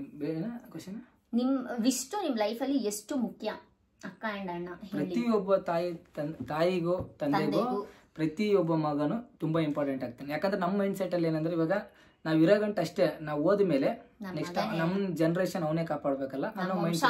ಅದಕ್ಕೋಸ್ಕರ ನಮ್ ಪ್ರಾಣ ಹೋದ್ರು ನಮ್ ಪ್ರಾಣ ಇರ್ಲಿ ಅಂತ ನಾವು ಬಯಸ್ತಾ ಇರೋದಂದ್ರೆ ಅದೊಂದೇ. ಎಲ್ಲರೂ ಅಷ್ಟೇ. ನಾನು ಎಷ್ಟು ಮುಖ್ಯ ಅಂತಂದ್ರೆ ಹೇಳಕ್ಕೆ ಆಗಲ್ಲ. ಎಲ್ಲರಿಗೂ ಅವ್ರವ್ರ ಮುಖ್ಯ, ಎಲ್ಲರಿಗೂ ಅವ್ರವ್ರ ಮಕ್ಳು ಅಂದ್ರೆ ತುಂಬಾನೇ ಮುಖ್ಯ. ನಮ್ಗೂ ಹಂಗೆ ಅದೇ ತರ, ಎಲ್ಲರೂ ಸೇಮ್, ನಾವು ಎಲ್ಲ ಒಂದೇ ತರ. ನೆಕ್ಸ್ಟ್ ಮಂಡ್ಯ ಹುಡುಗಿ 62 ಅನ್ನೋರೊಬ್ರು ಕೇಳಿದ್ರ, ಡೆಲಿವರಿ ಪೇನ್ ಎಕ್ಸ್ಪೀರಿಯನ್ಸ್ ಹೇಳಿ ಕಾವ್ಯ ಅವರೇ, ನೋವಿನ ಅನುಭವ ಒಂಚೂರು ಮುಚ್ಚುಮರೆ ಮಾಡ್ದಂಗೆ ಹೇಳಿ ಅಂತ ಕೇಳಿದ್ದೀರಾ. ಹೇಗೆ ಹೇಳಿ ನನ್ನ ಎಕ್ಸ್ಪೀರಿಯನ್ಸ್ನ? ನಾನು ಹೇಳಿಲ್ವಾ, ನನಗೆ ಆ ಟೈಮಲ್ಲಿ ನನಗೆ ಯಾಕಪ್ಪ ದೇವ್ರೆ ಸುಮ್ಮನೆ ಇದ್ರ ಬದಲು ನನ್ನ ಪ್ರಾಣ ಹೋದ್ರೂ ಸಾಕಪ್ಪ, ಬಟ್ ಅಷ್ಟು ನೋವು ಅನ್ಭವಿಸೋಕೆ ಆಗ್ತಿರ್ಲಿಲ್ಲ ನನ್ನ ಕೈಲಿ. ಬಟ್ ಆದರೂ ನಾನು ನನ್ನ ಮಗುಗೋಸ್ಕರ ಅಷ್ಟು ತಡ್ಕೊಂಡಿದ್ದೀನಿ. ನನಗೆ ಆ ಕಡೆ ಕಿರ್ಚೋಕ್ಕೂ ಆಗದೆ, ಈ ಕಡೆ ಅಳೋಕ್ಕೂ ಆಗದೆ, ಆ ಕಡೆ ಸಾಯೋಕ್ಕೂ ಆಗದೆ, ಈ ಕಡೆ ಮಗು ಯಾವಾಗ ಬರುತ್ತೆ ಅಪ್ಪ ದೇವ್ರ ಹೊಟ್ಟೆಯಿಂದ ಆಗ್ತಾ ಇಲ್ಲ ಅನ್ನೋ ಪರಿಸ್ಥಿತಿ ನನಗಿತ್ತು. ಅಷ್ಟು ನೋವು ಅನ್ಭವಿಸಿದ್ದೀನಿ. ಎಷ್ಟು ಅಂತಂದರೆ ಹೇಳಲಾರದಷ್ಟು. ಎಲ್ಲ ಡೆಲಿವರಿ ಆಗಿರೋ ತಾಯಿದಿರ್ಗೂ ಹೇಳಕ್ಕಾಗಲ್ಲ. ಯಾವಾಗ ನನ್ನ ಮಗುನ ನನ್ನ ಮೇಲೆ ಹಾಕಿದ್ರು ಅವಾಗ ನನಗೆ ಮರು ಜನ್ಮ ಬಂತು ಅಂತ ಅನ್ನಿಸ್ತು ಅಷ್ಟೇ. ಯಾಕೆ ಸುಳ್ಳು ಹೇಳಬೇಕು, ನಾನು ಸತ್ತುಬಿಟ್ಟು ಹುಟ್ಟಿದ್ದೇನೇನೋ ಮತ್ತೆ ನಾನೇ ಅಂತ ಅನ್ನಿಸ್ತು. ಆ ಥರ ಇತ್ತು ಅಷ್ಟೇ. ಮುಚ್ಚು ಮರಿ ಇಲ್ದಂಗೆ ಹೇಳ್ಬೇಕಂದ್ರೆ ಈ ಥರ ಇತ್ತು. ಮಾರಿ 002 ಅನ್ನೋರೊಬ್ರು ಕೇಳಿದ್ರ, ಪಾಪು ಆದಮೇಲೆ ಲೈಫ್ ಹೇಗಿದೆ ಸಿಸ್ ಅಂತ. ಪಾಪು ಆದಮೇಲೆ ಲೈಫ್ ಸೂಪರ್ ಆಗಿದೆ. ರೆಸ್ಪಾನ್ಸಿಬಿಲಿಟೀಸ್ ಬಂದಿದೆ, ನನಗೆ ಜವಾಬ್ದಾರಿಗಳು ಬಂದಿದೆ. ಮಗುನ ಚೆನ್ನಾಗಿ ಮಾಡ್ಕೋಬೇಕು, ಜೀವನ ಚೆನ್ನಾಗಿರ್ಬೇಕು, ಅವನ್ನ ಏನಾದ್ರೂ ಒಂದು ದಾರಿಗೆ ತರಬೇಕು, ಒಳ್ಳೆ ವಿದ್ಯೆ ಕೊಡಿಸ್ಬೇಕಂತ ಫುಲ್ ಲೈಫ್ ಚೇಂಜ್ ಆಗಿದೆ. ನಮ್ಮ ಬಗ್ಗೆ ನಾವು ಯೋಚನೆ ಮಾಡ್ತಿದ್ದು ಇವಾಗೆಲ್ಲ ಪುಣ್ಯಶ್ರೀ M29 ಅನ್ನೋರೊಬ್ರು ಕೇಳಿದಿರಾ, ನಿಮ್ದು ಎಷ್ಟು ವರ್ಷದ ಲವ್ ಅಕ್ಕ? ಲವ್ ಮಾಡಿ ಮದ್ವೆ ಆದ್ರೆ ಎಲ್ಲ ಚೆನ್ನಾಗಿರಲ್ಲ ಅಂತ ಹೇಳ್ತಾರೆ, ಅದ್ ನಿಜಾನ? ಇದು ತಪ್ಪು. ಲವ್ ಮಾಡಿ ಮದ್ವೆ ಆದ್ರೂ ಹಣೆ ಬರ, ಮ್ಯಾರೇಜ್ ಆಗಿ ಅರೇಂಜ್ ಮ್ಯಾರೇಜ್ ಆಗಿ ಮದ್ವೆ ಆದ್ರೂ ಹಣೆ ಬರ. ನಿಮ್ ಹಣೆ ಬರದಲ್ಲಿ ನೀವು ಚೆನ್ನಾಗಿರ್ಬೇಕು ಅಂತ ಬರ್ತೀರಾ, ಚೆನ್ನಾಗಿರ್ತೀರಾ. ಇದ್ರಲ್ಲಿ ಏನ್ ಮಿಸ್ಟೇಕ್ ಅಂದ್ರೆ, ಲವ್ ಮಾಡಿ ಎಲ್ಲರೂ ಚೆನ್ನಾಗಿರ್ಬೇಕು ಅಂತ ಅಲ್ಲ, ಬಟ್ ನೀವು ಕರೆಕ್ಟ್ ಆಗಿರ್ಬೇಕು. ನೀವು ಕರೆಕ್ಟ್ ಆಗಿ ಅಡ್ಜಸ್ಟ್ಮೆಂಟ್ ಅಲ್ಲಿ ಒಬ್ಬ ಅವ್ನ ಬೈದ ಅನ್ಕೋ, ನೀನ್ ಅಡ್ಜಸ್ಟ್ ಮಾಡ್ಕೊಂಡು ಹೋದ್ರೆ ಚೆನ್ನಾಗಿರುತ್ತೆ ಲೈಫ್. ನೀನು ತಿರ್ಗಾ ವಾದ ಮಾಡಿದಾಗ ಅವ್ನಿಗೂ ಸಿಟ್ಟು ಬರುತ್ತೆ, ನಿನ್ಗೂ ಸಿಟ್ಟು ಬರುತ್ತೆ, ಕಿತ್ತಾಡ್ತೀರ, ದೂರ ಆಗ್ತೀರ, ಅಷ್ಟೇ ಸಂಬಂಧ. ನಾನು ಹೇಳ್ತಿದ್ದೀನಿ, ಒಬ್ರಿಗೆ ತಾಳ್ಮೆ ಇರಬೇಕು ಮನುಷ್ಯನಿಗೆ. ಲವ್ ಮ್ಯಾರೇಜ್ ಅಲ್ಲಿ ಒಬ್ರಿಗೆ ತಾಳ್ಮೆ ಇದ್ದಷ್ಟು ಜೀವನ ಚೆನ್ನಾಗಿ ಪ್ರೀತಿ ಉಳಿಯುತ್ತೆ. ಇಬ್ಬರಲ್ಲಿ ಒಬ್ರು ಸೋಲ್ಬೇಕು, ಒಬ್ರು ಗೆಲ್ಲಬೇಕು. ನಾವು ಒಂದೇ ವರ್ಷ ಲವ್ ಮಾಡಿದ್ದು, ಮದ್ವೆ ಆಗಿ 1 ವರ್ಷ 2 ವರ್ಷ ಲವ್ ಮಾಡಿದ್ವಿ, 1 ವರ್ಷ ಮದ್ವೆ ಆಗಿ 3 ವರ್ಷ ಅಷ್ಟೇ. ಬಟ್ ನಾವ್ ಇಲ್ಲಿವರೆಗೂ ಯಾವತ್ತೂ ಸಹ ಒಂದು ದಿವಸ ಕೂಡ ನಾವು ಮಾತ್ಬಿಟ್ಟಿಲ್ಲ. ನಾವ್ ಎಷ್ಟೇ ಜಗಳ ಆಡಿ ಮಾತಾಡಬಾರ್ದು ನಾನು 1 ವಾರ ಅಂತ ಡಿಸೈಡ್ ಮಾಡ್ಕೊಂಡಿರ್ತೀನಿ, ಬಟ್ 5 ನಿಮಿಷನೂ ಇಲ್ಲ. ಲವ್ ಮ್ಯಾರೇಜ್ ಅಂದ್ಮೇಲೆ ಕಿತ್ತಾಟ ಹೊಡೆದಾಟ ಇದೆ. ಹೌದು, ಲವ್ ಮ್ಯಾರೇಜ್ ಅಲ್ಲೂ ಚೆನ್ನಾಗಿರೋದಲ್ಲೇ ಜಗಳ ಆಡಿ ಬಿಟ್ಟೋಗಿರೋದು ಇದೆ, ಅರೇಂಜ್ ಮ್ಯಾರೇಜ್ ಅಲ್ಲೂ ಇದೆ. ಎಲ್ಲ ನಿಮ್ ಹಣೆ ಬರ ನಿಮ್ ಮೇಲ್ ನಿಂತಿರುತ್ತೆ ಅಷ್ಟೇ. ನಾವ್ ಹೆಂಗೆ ಅದನ್ನ ಫೇಸ್ ಮಾಡ್ಕೊಂಡು ಹೋಗ್ತೀವಿ. ಇಟ್ಸ್ ಮೀ ನಂದು ಅಫಿಷಿಯಲ್ 87 ಅನ್ನೋರೊಬ್ರು ಕೇಳಿದ್ದೀರಾ, ನೀವು ನಿಮ್ಮ ತವ್ರ ಮನೆಗೆ ಹೋಗಿಲ್ವಾ ಸಿಸ್, ಬಾಣ್ತನ ಯಾರು ಮಾಡ್ತಿದ್ದಾರೆ ಅಂತ. ನಾನು ನನ್ನ ತವ್ರ ಮನೆಗೆ ಯಾಕೆ ಹೋಗಿಲ್ಲ ಅಂತಂದ್ರೆ ನಮ್ಮ ಅಮ್ಮನ ಮನೆ ಸ್ವಲ್ಪ ಚಿಕ್ಕದಿದೆ, ಸೊ ತೊಟ್ಲಿಟ್ಟು ಇದು ಮಾಡಲ್ಲ. ಆ್ಯಂಡ್ ಇನ್ನೊಂದೇನಂತಂದ್ರೆ ಬೇಸಿಗೆ ಹಾಕಿರೋದ್ರಿಂದ ನಮ್ಮ ಅಮ್ಮನ ಮನೇಲಿ ನೀರು ಬರಲ್ಲ. ಸೊ ಮಗುಗೆ ಡೈಲಿ ಸ್ನಾನ ಮಾಡಿಸ್ಬೇಕು, ನನಗೆ ಡೈಲಿ ನೀರಿನ ಅವಶ್ಯಕತೆ ನನಗೆ ಜಾಸ್ತಿ ಇದೆ. ಸೊ ಎಲ್ಲ ಬಿಸಿನೀರು ಬೇಕು. ಸೊ ಅದರಿಂದ ಅಲ್ಲಿಲ್ಲ. ಇಲ್ಲ ಆದರೆ ನಮ್ಮ ಮನೇಲಿ ಒಂದು ಸ್ವಲ್ಪ ಬಿಸಿನೀರು ಬರುತ್ತೆ. ಅಡುಗೆ ಮನೇಲಿ ಒಂದು 5 ನಿಮಿಷ ಆನ್ ಮಾಡೋದು ಅಟ್ಲೀಸ್ಟ್. ಅವ್ರ ಮನೇಲಿ ಆ ಥರ ಫೆಸಿಲಿಟೀಸ್ ಎಲ್ಲ ಚಿಕ್ಕದಿದೆ. ಸೊ ಅದರಿಂದ ನಮ್ಮಮ್ಮನೇ ನಾವಿಲ್ಲಿ ಕರ್ಸ್ಕೊಂಡಿದ್ದೀವಿ. ಸೊ ನಮ್ಮಮ್ಮನೇ ನಮ್ಮ ಬಾಣ್ತನ ಮಾಡ್ತಾ ಇರೋದು. ನಮ್ಮಮ್ಮ ಬಾಣ್ತನ ಮಾಡ್ತಾರೆ, ಎಲ್ಲ ನಮ್ಮಮ್ಮನೇ ನೋಡ್ಕೊತಾರೆ. ತವ್ರ ಮನೆಗೆ ಹೋಗ್ಬೇಕಿತ್ತು ಆ್ಯಕ್ಚುಲಿ, ಬಟ್ ಅಲ್ಲಿ ಸಿಚುವೇಶನ್ ಆ ಥರ ಇದೆ, ನೀರು ಬರ್ತಲ್ಲ, ಏನು ಮಾಡೋಕ್ಕಾಗಲ್ಲ. ಇವಾಗ ಮಗು ಹಿಡ್ಕೊಂಡು ನಾವು ಮನೆ ಖಾಲಿ ಮಾಡ್ತೀವಿ ಅಂತಂದ್ರೆ ಅದು ಕೂಡ ಆಗಲ್ಲ. ಅದರಿಂದ ನಾವು ಇಲ್ಲಿಗೆ ಬಂದಿದ್ದೀವಿ. ಹೇಗಿದ್ರು ನಮ್ಮ ಮನೆ ಕಂಫರ್ಟಬಲ್ ಆಗಿದೆಯಲ್ಲ, ಸೊ ಅದರಿಂದ ಚೂರು ಡೌನ್ ಬರ್ತದೆ, ಅದಕ್ಕೆ ಮಾಮೂಲಿ ಇರುತ್ತೆ. ನೆಕ್ಸ್ಟು ಪೂವಣ್ಣ ಯಾದವನವ್ರೊಬ್ರು ಕೇಳಿದ್ದೀರಾ, ಪಾಪು ಜಾಸ್ತಿ ಅಳುತ್ತಾ, ಏನು ಮಾಡಬೇಕು? ಪಾಪು ಜಾಸ್ತಿ ಅಳುತ್ತೆ ಅಂದರೆ ಅವ್ರ ಪಾಪು ಅನ್ಸುತ್ತೆ ಮೇ ಬಿ. ಪಾಪು ಜಾಸ್ತಿ ಅಳುತ್ತೆ, ಏನು ಮಾಡಬೇಕು ಸಿಸ್ ಅಂತ ಕೇಳಿದ್ದೀರಾ. ಪಾಪು ಜಾಸ್ತಿ ಹತ್ತಾಗ ನಿಜ ಏನು ಮಾಡೋಕ್ಕಾಗಲ್ಲ, ನಾನು ಹತ್ತಾಗಲೂ ಏನು ಮಾಡೋಕ್ಕಾಗಲ್ಲ. ಬಟ್ ನೀವು ಮಾಡ್ಬೇಕಾಗಿರೋದು ಒಂದೇ, ದೇವ್ರ ಮೇಲೆ ಭಾರ ಹಾಕಬೇಕು. ನಾನು ಯಾವಾಗಲೇ ನನ್ನ ಪಾಪು ಹತ್ರ ನಾನು ಬೇಡ್ಕೊಳ್ಳೋದಂದೆ, ಅಪ್ಪ ಆಂಜನೇಯ ಯಾಕಪ್ಪ ಅಂತ ಅಷ್ಟೇ. ಒಂದು ಸ್ವಲ್ಪ ಹೊಟ್ಟೆ ನೋವು ಮಾಮೂಲಿ ಉದ್ಗಾಡ್ಸ್ ಹಾಕ್ತೀವಿ, ಇಲ್ಲ ಎತ್ಕೊಂಡು ಓಡಾಡ್ತೀನಿ. ಅವನಿಗೆ ಹಾಡು ಹೇಳ್ದಾಗ ಒಂದೊಂದು ಟೈಮ್ ಸಮಾಧಾನ ಆಗ್ತಾನೆ, ಒಂದೊಂದು ಟೈಮ್ ಎತ್ಕೊಂಡು ರೌಂಡ್ಸ್ ಹಾಕ್ದಾಗ ಒಂದೊಂದು ಟೈಮ್ ಸಮಾಧಾನ ಆಗ್ತಾನೆ, ಒಂದೊಂದು ಟೈಮ್ ಹಾಲು ಕುಡಿಸ್ದಾಗ ಸಮಾಧಾನ ಆಗ್ತಾನೆ, ಡೈಪರ್ ಚೇಂಜ್ ಮಾಡಿದಾಗ ಒಂದೊಂದು ಟೈಮ್ ಸಮಾಧಾನ ಆಗ್ತಾನೆ. ಒಂದಷ್ಟು ರೀಸನ್ಸ್ ಇರುತ್ತೆ. ಸೊ ನಾವು ಎಲ್ಲ ಥರನೂ ಟ್ರೈ ಮಾಡ್ಬೇಕು. ಅವ್ನು ಹತ್ತಾಗ ನಾನು ಫಸ್ಟು ಹಾಲು ಕುಡಿಸ್ತೀನಿ. ಸೊ ಅವನು ಹಾಲು ಕುಡಿತಲ್ಲ, ಆದರೂ ಅಳ್ತಿದ್ದಾನೆ ಅಂದರೆ ಡೈಪರ್ ಚೇಂಜ್ ಮಾಡ್ತೀವಿ. ಆದರೂ ಅಳ್ತಿದ್ದಾನೆ ಅಂತಂದ್ರೆ ಎತ್ಕೊಂಡು ಸ್ವಲ್ಪ ಓಡಾಡ್ತೀವಿ. ಆದರೂ ಅಳ್ತಿದ್ದಾನೆ ಅಂತಂದ್ರೆ ಹಾಡು ಹೇಳ್ತೀವಿ. ಆದರೂ ಅಳ್ತಿದೆ ಅಂತ ಮಲ್ಗ್ಸಕ್ಕೆ ಟ್ರೈ ಮಾಡ್ತೀವಿ. ಆಮೇಲೆ ಏನಾದರೂ ಹೊಟ್ಟೆ ನೋವ್ತಿದ್ಯಾ ಅಂತೇಳಿ ಸಿರಪ್ಸ್ ಹಾಕ್ತೀನಿ, ಇಲ್ಲ ವುಡ್ವರ್ಡ್ಸ್ ಹಾಕ್ತೀನಿ, ಈ ಥರ ಮಾಡ್ತೀನಿ. ಬಟ್ ಅಷ್ಟು ಅಳಕ್ಕೆ ಬಿಡಲ್ಲ ನಾನು. ಆಲ್ಮೋಸ್ಟು ಹೇಗಾದರೂ ಮಾಡಿ ರೀಸನ್ ಕಂಡುಕೊಂಡು ಅವ್ನು ಅಳು ಹಿಂದೆ ಇರೋದನ್ನ ನಾನು, ನಮ್ಮಮ್ಮ, ಅಂಬಿನ ತಮ್ಮ, ಇವರಮ್ಮ ಎಲ್ಲ ಇರೋದ್ರಿಂದ ಸಮಾಧಾನ ಮಾಡಿಬಿಡ್ತೀವಿ. ಯಾರೋ ಒಬ್ಬರು ನನಗೆ ಸುಸ್ತಾದಾಗ ಅವರು ಆಟ ಸುಸ್ತಾರ. ನೆಕ್ಸ್ಟು 6467 ಮಧು ಅನ್ನೋರೊಬ್ರು ಕೇಳಿದ್ದೀರಾ, ನಾರ್ಮಲ್ ಡೆಲಿವರಿ ಆಗೋಕ್ಕೆ ಏನೇನು ಮಾಡಬೇಕು ಸಿಸ್ ಅಂತೇಳಿ. ನಾನು ಹೇಳಿಲ್ವಾ, ಆರಾಮಾಗಿ ಕೆಲಸ ಮಾಡ್ಕೊಳ್ಳಿ, ನಿಮ್ಮ ಕೆಲಸ ನೀವು ಮಾಡ್ಕೊಳ್ಳಿ ಅಷ್ಟೇ. ಒಂದಷ್ಟು ಎಕ್ಸಸೈಸ್ ಮಾಡಿ. ನಾನು ಮಾಡಿದ್ದೀನಿ. ಯಾಕೆ ಸುಮ್ಮನೆ ಊಟ ಆಗಿದ ತಕ್ಷಣ ನಾನು ವಾಕಿಂಗ್ ಮಾಡ್ತಿದ್ದೆ. ವಾಕಿಂಗ್ ನಾನು ಪ್ರೆಗ್ನೆನ್ಸಿ ಪೂರ್ತಿ ನಾನು ಬರೀ ವಾಕಿಂಗ್ ಮಾಡಿದ್ದೀನಿ. ಯಾಕಂತಂದ್ರೆ ಮನೇಲೇ ಇರ್ತಿರ್ಲಿಲ್ಲ ನಾನು. ನಮ್ಮ ಅತ್ತೆ ಮನೆಗೆ ಹೋಗ್ತಿದ್ದೆ, ನಮ್ಮ ಅತ್ತೆ ಮನೆಯಿಂದ ಅಲ್ಲಿಗೆ, ಅಲ್ಲಿಂದ ಇಲ್ಲಿಗೆ, ನಮ್ಮ ಅಮ್ಮನ ಮನೆಗೆ, ಆ ಥರ ಬರೀ ವಾಕಿಂಗ್ ಮಾಡಿದ್ದೀನಿ. ಒಂದು ದಿವಸನೂ ನಾನು ಮಲಗಿಲ್ಲ ಅಷ್ಟೇ. ನಾನು ಪ್ರೆಗ್ನೆನ್ಸಿ ಇದ್ದಾಗ ರೆಸ್ಟೇ ಮಾಡಿಲ್ಲ, ನನಗೆ ಸುಸ್ತೇ ಆಗ್ತಿರ್ಲಿಲ್ಲ. ಸೊ ಅದರಿಂದ ನಾನು ಆರಾಮಾಗಿದ್ದೆ. ನಾರ್ಮಲ್ ಡೆಲಿವರಿ ಆಗಬೇಕಂದ್ರೆ ಒಂದಷ್ಟು ಎಕ್ಸಸೈಸ್ ಮಾಡಿ, ಮೇಯ್ನ್ ವಾಕಿಂಗ್ ಮಾಡಿ, ಚೆನ್ನಾಗಿ ತಿನ್ನಿ. ಕಾವ್ಯ ಸೌಮ್ಯ ಗೌಡ ಅನ್ನೋರೊಬ್ರು ಕೇಳಿದ್ದೀರಾ, ನಿಮ್ಮ ಮಗನಿಗೆ ಯಾವ ಅಕ್ಷರ ಬಂದಿದೆ ಪ್ಲೀಸ್ ಯೂಟ್ಯೂಬಲ್ಲಿ ಹಾಕಿ ಅಂತ. ಆಲ್ರೆಡಿ ನಾವು ನಾಮಕರಣನೇ ಮಾಡಿದ್ವಿ. ನಮ್ಮ ಮೈಂಡಲ್ಲಿ ಇದ್ದಿದ್ದೆ ನಾವು ವಿಷ್ಣು ಅಂತ ಇಡಬೇಕಂತ. ಬಟ್ ನಮ್ಮ ಪುಣ್ಯಕ್ಕೆ ಅವನ ಅಕ್ಷರ ಸಹ ವಾ ಅಂತಾನೆ ಬಂದಿತ್ತು. ಸೊ ಅದಕ್ಕೆ ವಿಷ್ಣು ಅಂತ ಎಲ್ಲ ಒಂದೇ ಆಗುತ್ತೆ. ಒಂದು ವಿ ಬಂದಿತ್ತು, ವಾ ಅಕ್ಷರ ಬಂದಿತ್ತು. ಅದರಿಂದ ವಿಷ್ಣು. ನಮ್ಮ ದೇವ್ರ ಪುಣ್ಯನೋ ಏನೋ ನಾವು ಅನ್ಕೊಂಡಿದ್ನೇ ಹೇಳಂಗೆ ಮಾಡ್ದ ದೇವರಷ್ಟೇ. ಖುಷಿ ದಿವ್ಯಾ 74 ಅನ್ನೋರೊಬ್ರು ಕೇಳಿದ್ದೀರಾ, ಅಂಬಿ ತುಂಬ ಇಷ್ಟನಾ ನಿಮಗೆ, ಪಾಪು ತುಂಬ ಇಷ್ಟನಾ, ಇಬ್ಬರಲ್ಲಿ ಯಾರು ತುಂಬ ಇಷ್ಟ ಅಂತ. ಈ ಕಂಪ್ಯಾರಿಸನ್ನೇ ನಾನು ಮಾಡ್ಕೊಳ್ಳಲ್ಲ. ನಮ್ಮ 3 ಜನ ಯಾವತ್ತೂ ನಮ್ಮ 3 ಜನ ಮಧ್ಯೆನೇ ಕಂಪ್ಯಾರಿಸನ್ ಮಾಡ್ಕೊಳ್ಳಲ್ಲ.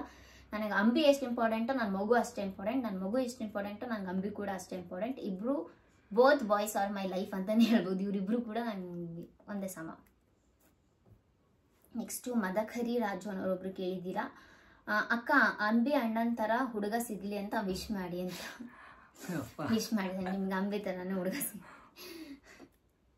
ಮಾನಸ 8304 ಅನ್ನೋರೊಬ್ರು ಕೇಳಿದ್ದೀರಾ, ಅಕ್ಕ ನಮ್ಮ ಲವ್ಗೂ ನಿಮ್ಮ ಥರನೇ ಸಕ್ಸಸ್ ಸಿಗಲಿ. ಇದೇ ಥರ ತುಂಬ ಜನ ವಿಶ್ ಕೇಳಿದಾರೆ. ಸೊ ಯಾರ್ಯಾರು ಲವ್ ಮಾಡ್ತಿದ್ರು ಅವ್ರು ಎಲ್ರಿಗೂ ಸಕ್ಸಸ್ ಆಗಲಿ, ಆಲ್ ದ ಬೆಸ್ಟ್. ಎಲ್ಲರಿಗೂ ಸೇರಿ ಹೇಳ್ತಿದ್ದೀನಿ ಆಯ್ತಾ.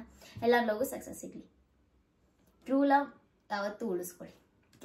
ಬೇಗ ಮಾತಾಡ್ತೀವಿ, ಯಾಕಂದ್ರೆ ಟೈಮ್ ಆಗ್ಬಿಟ್ಟೈತೆ ಜಾಸ್ತಿ. ಅಪ್ಪನ ಅಪ್ಪು ಅನ್ನೋರೊಬ್ರು ಕೇಳಿದ್ದೀರಾ, ಸಿಸ್ ನಿಮ್ಮ ಡೆಲಿವರಿ ಹಾಸ್ಪಿಟಲ್ ವಾಣಿ ವಿಲಾಸನ ಅದು ಎಲ್ಲಿ ಬರುತ್ತೆ ಅಂತ. KR ಮಾರ್ಕೆಟ್ ಹತ್ರ ಬರುತ್ತೆ. ವಾಣಿ ವಿಲಾಸ್ ಹಾಸ್ಪಿಟಲ್ KR ಮಾರ್ಕೆಟ್ ಅಂದ್ರೆ ಅದು ಸ್ವಲ್ಪ ಕಳಸಿಪಾಳ್ಯ KR ಮಾರ್ಕೆಟ್, ಆ ಮಾರ್ಕೆಟ್ ಚೂರು ಒಳಗೆ ಅಲ್ಲೇ ಇರೋದು. ಮತ್ತೆ ಸ್ವಲ್ಪ ಹಿಂದೆ ಬರುತ್ತೆ, ಇನ್ನು ಬೇಜಾನ್. ಪ್ರಿನ್ಸೆಸ್ 12636 ಅನ್ನೋರೊಬ್ರು ಕೇಳಿದ್ರೆ, ಅಕ್ಕ ಈ ಕ್ವಶನ್ ಸ್ಕಿಪ್ ಮಾಡಬೇಡಿ, ನಿಮ್ಮ 2 ಫ್ಯಾಮಿಲಿ ಫೋಟೋನ ಹಾಕಿ ಪ್ಲೀಸ್ ಇಸ್ತಾಂಬ್ರು ಅಂತ ಹೇಳಿದಿರಾ. ಸೊ ನಮ್ಮ 2 ಫ್ಯಾಮಿಲಿ ಫೋಟೋ ಹಾಕಕ್ಕೆ 2 ಫ್ಯಾಮಿಲಿಯವರು ಬಿಡಲ್ಲ, ಬಿಕಾಸ್ ಅವ್ರಿಗೆ ಸ್ವಲ್ಪ ಕ್ಯಾಮ್ರಾ ಮುಂದೆ ಬರಕ್ಕೆ ಇಷ್ಟ ಇಲ್ಲ. ಬಟ್ ನಾನು ಪೋಸ್ಟ್ ಮಾಡ್ತೀನಿ. ನನ್ನ ಮಗು ಸ್ವಲ್ಪ ದೊಡ್ಡನಾಗಿ ಒಟ್ಟಿಗೆ ಎಲ್ಲರೂ ಒಟ್ಟಿಗೆ ಫೋಟೋ ಪೋಸ್ಟ್ ಮಾಡ್ತೀನಿ. NS200 ಲವರ್ ಮಲ್ಲಿ ಅನ್ನೋರೊಬ್ರು ಕೇಳಿದಿರಾ, ನಿಮ್ಮ ಹಸ್ಬೆಂಡ್ಗೆ ಯಾವ ಫುಡ್ ಇಷ್ಟ ಅಂತ. ನಮ್ಮ ಹಸ್ಬೆಂಡ್ಗೆ ಅವ್ನು ಏನೂ ತಿನ್ನಲ್ಲ, ಅವ್ನು ಏನೂ ಇಷ್ಟಪಡೋದು ಒಂದೇ ಮಟನ್ ಸಾಂಬಾರ್ ಮುದ್ದೆ ಇಷ್ಟೇ. ಮಟನ್ ಸಾಂಬಾರ್ನ ಜಾಸ್ತಿ ಇಷ್ಟಪಡ್ತಾನೆ, ಅದು ಬಿಟ್ಟು ಬೇರೆ ಏನು ಆಸೆ ಇಲ್ಲ ಅವನಿಗೆ. ನೆಕ್ಸ್ಟ್ 302 ಕಿಲ್ಲರ್ ಗಜಾನ್ ಅವರೊಬ್ರು ಕೇಳಿದ್ದೀರಾ, ಗಂಡು ಪಾಪುನೋ ಇಲ್ಲ ಹೆಣ್ಣು ಪಾಪುನೋ ಹೇಳಿ ಅಣ್ಣ ಅಂತ. ಗಂಡು ಪಾಪು ಆಗಿದೆ. ಇದನ್ನು ಕೂಡ ತುಂಬಾ ರಿಪೀಟೆಡ್ ಕ್ವಶನ್ಸ್ ಬಂದಿತ್ತು, ಸೊ ನಮಗೆ ಗಂಡು ಪಾಪು ಆಗಿದೆ. ನೆಕ್ಸ್ಟ್ 101 ಓ ಅನ್ನೋರೊಬ್ರು ಕೇಳಿದ್ದೀರಾ, ಹೆಸರು ಇಟ್ಟಿದ್ದೀರಾ, ನಿಮ್ಮ ಪಾಪುನ ಲೈಫ್ನಲ್ಲಿ ಏನು ಆಂಬಿಷನ್ ಇಟ್ಟು ಬೆಳೆಸ್ತೀರಾ ಅಂತ. ನನಗೆ ನನ್ನ ಪಾಪುಗೆ ಒಳ್ಳೆ ಮನುಷ್ಯತ್ವ ಕಲಿಬೇಕು, ಮೇನ್ ಥಿಂಗ್. ಅವನಿಗೆ ಒಳ್ಳೆ ಬುದ್ಧಿ ಕಲಿಬೇಕು. ಇನ್ನೊಂದು ಆಂಬಿಷನ್ ಏನಂತಂದ್ರೆ, ನನಗೆ ಅವನ ಪೊಲೀಸ್ ಮಾಡ್ಬೇಕು ಅನ್ನೋದು ನನ್ನ ಆಸೆ ಅಷ್ಟೇ. ನಿಯತ್ತಿನ ಪೊಲೀಸ್ ಮಾಡ್ಬೇಕು ಅನ್ನೋದು ನನ್ನ ಆಸೆ, ಅವ್ನು ನಿಷ್ಠಾವಂತ ಪೊಲೀಸ್ ಆಗ್ಬೇಕಂತ. ನಿನಗೇನಾದ್ರೂ ಆಂಬಿಷನ್? ಕ್ವೀನ್ ಆಫ್ 1 ಹಾರ್ಟ್ಸ್ ಅಂತ ಒಬ್ರು ಕೇಳಿದಿರ, ಅಕ್ಕ ನಿನಗೆ ಅಣ್ಣ ಏನಂತ ಕರೀತಾರೆ ಅಂತ. ಕಾವ್ಯ ಅಂತ ಕರೀತಾನೆ. ಕಾವ್ಯ ಅನ್ನೋದಕ್ಕಿಂತ ಹೋಗೆ ಬಾರೆ ಏನೆಲೆ ಬಾರೆ ಎಲೆ ಇಷ್ಟೇ ಅವ್ನು ಕರೆಯೋದು. ಅದು ಬಿಟ್ಟರೆ ನಮ್ಮಿಬ್ರು ಮಧ್ಯೆ ಚಿನ್ನ ರನ್ನ ಮುದ್ದು ಅವೆಲ್ಲ ಏನಿಲ್ಲ. ಹೋಗಲ್ಲ, ಹೋಗೆಲೆ ಬಾರೆಲೆ ಇಷ್ಟೇ. ಅದು ಬಿಟ್ಟರೆ ಯಾವಾಗವಾಗ ಲವ್ ಜಾಸ್ತಿ ಆದರೆ ಕಾವ್ಯ ಅಂತ, ನಾನು ಅಂಬೆ ಅಂತ ಅವನು. ಅದು ಬಿಟ್ಟರೆ ಹೋಗೋ ಬಾರೋ ಇಷ್ಟೇ. MT ಲವರ್ ರಾಜು ಅನ್ನೋರೊಬ್ರು ಕೇಳಿದಿರಾ, ಬ್ರದರ್ ಮಗು ಯಾರ ಥರ ಇದೆ, ಅಕ್ಕ ಥರ ಇದೆಯಾ ಇಲ್ಲ ನಿನ್ನ ಥರ ಇದೆಯಾ ಅಂತ. ಆಲ್ಮೋಸ್ಟ್ ನೋಡಿದ್ದ 100% ಅಲ್ಲಿ 90% ಎಲ್ಲರೂ ಅಂಬಿ ಥರ ಇದೆ ಅಂತ ಹೇಳಿದ್ರು. ನೀವೇ ಹೇಳಿ, ಅಂಬಿ ಥರನೇ ಇದೆ. ಅದ್ರಲ್ಲಿ ಒಂದು 10% ಕಾವ್ಯ ನಿನ್ನ ಥರ ಇದೆ ಅಂತ ಅಪರೂಪಕ್ಕೆ ಹೇಳಿದ್ದಾರೆ. ಅಕ್ಷು ಅಭಿಷೇಕ್ ಅನ್ನೋರೊಬ್ರು ಕೇಳಿದಿರ, ಪಾಪುಗೆ ಯಾವಾಗಲೂ ಪ್ಯಾಂಪರ್ಸ್ ಹಾಕ್ತೀರಾ, ಮನೇಲಿದ್ದಾಗ ಪ್ಯಾಂಪರ್ಸ್ ಹಾಕ್ತೀರಾ ಅಕ್ಕ ಅಂತ ಕೇಳಿದ್ರು. ಎಸ್, ನಾನು ಪ್ಯಾಂಪರ್ಸ್ ಹಾಕ್ತೀನಿ, ಬಿಕಾಸ್ ಅವ್ನು ಪ್ಯಾಂಪರ್ಸ್ ಹಾಕಿಲ್ಲ ಅಂತಂದ್ರೆ ನಾನು ಅಳ್ತಾನೆ. ಸ್ವಲ್ಪ ಸುಸು ಮಾಡ್ಕೊಂಡು ಅಲ್ಲಿ ಒದ್ದೆ ಆಯ್ತಂದ್ರೆ ಆ ಜಾಗದಲ್ಲಿ ಮಲಗಲ್ಲ. ಎಷ್ಟೇ ಆಳ್ವಂಗೆ ನಿದ್ದೆ ಹೋಗಿದ್ರು ಎದ್ದು ಅಳ್ತಾನೆ. ನಾನು ಡೈಪರ್ ಕಂಟಿನ್ಯೂಸ್ ಆಗಿ ಚೇಂಜ್ ಮಾಡ್ತಾ ಹಾಕ್ತೀನಿ. ಹಾಗಂತ ಅವನಿಗೆ ಹಾಕೇ ಇರಲ್ಲ.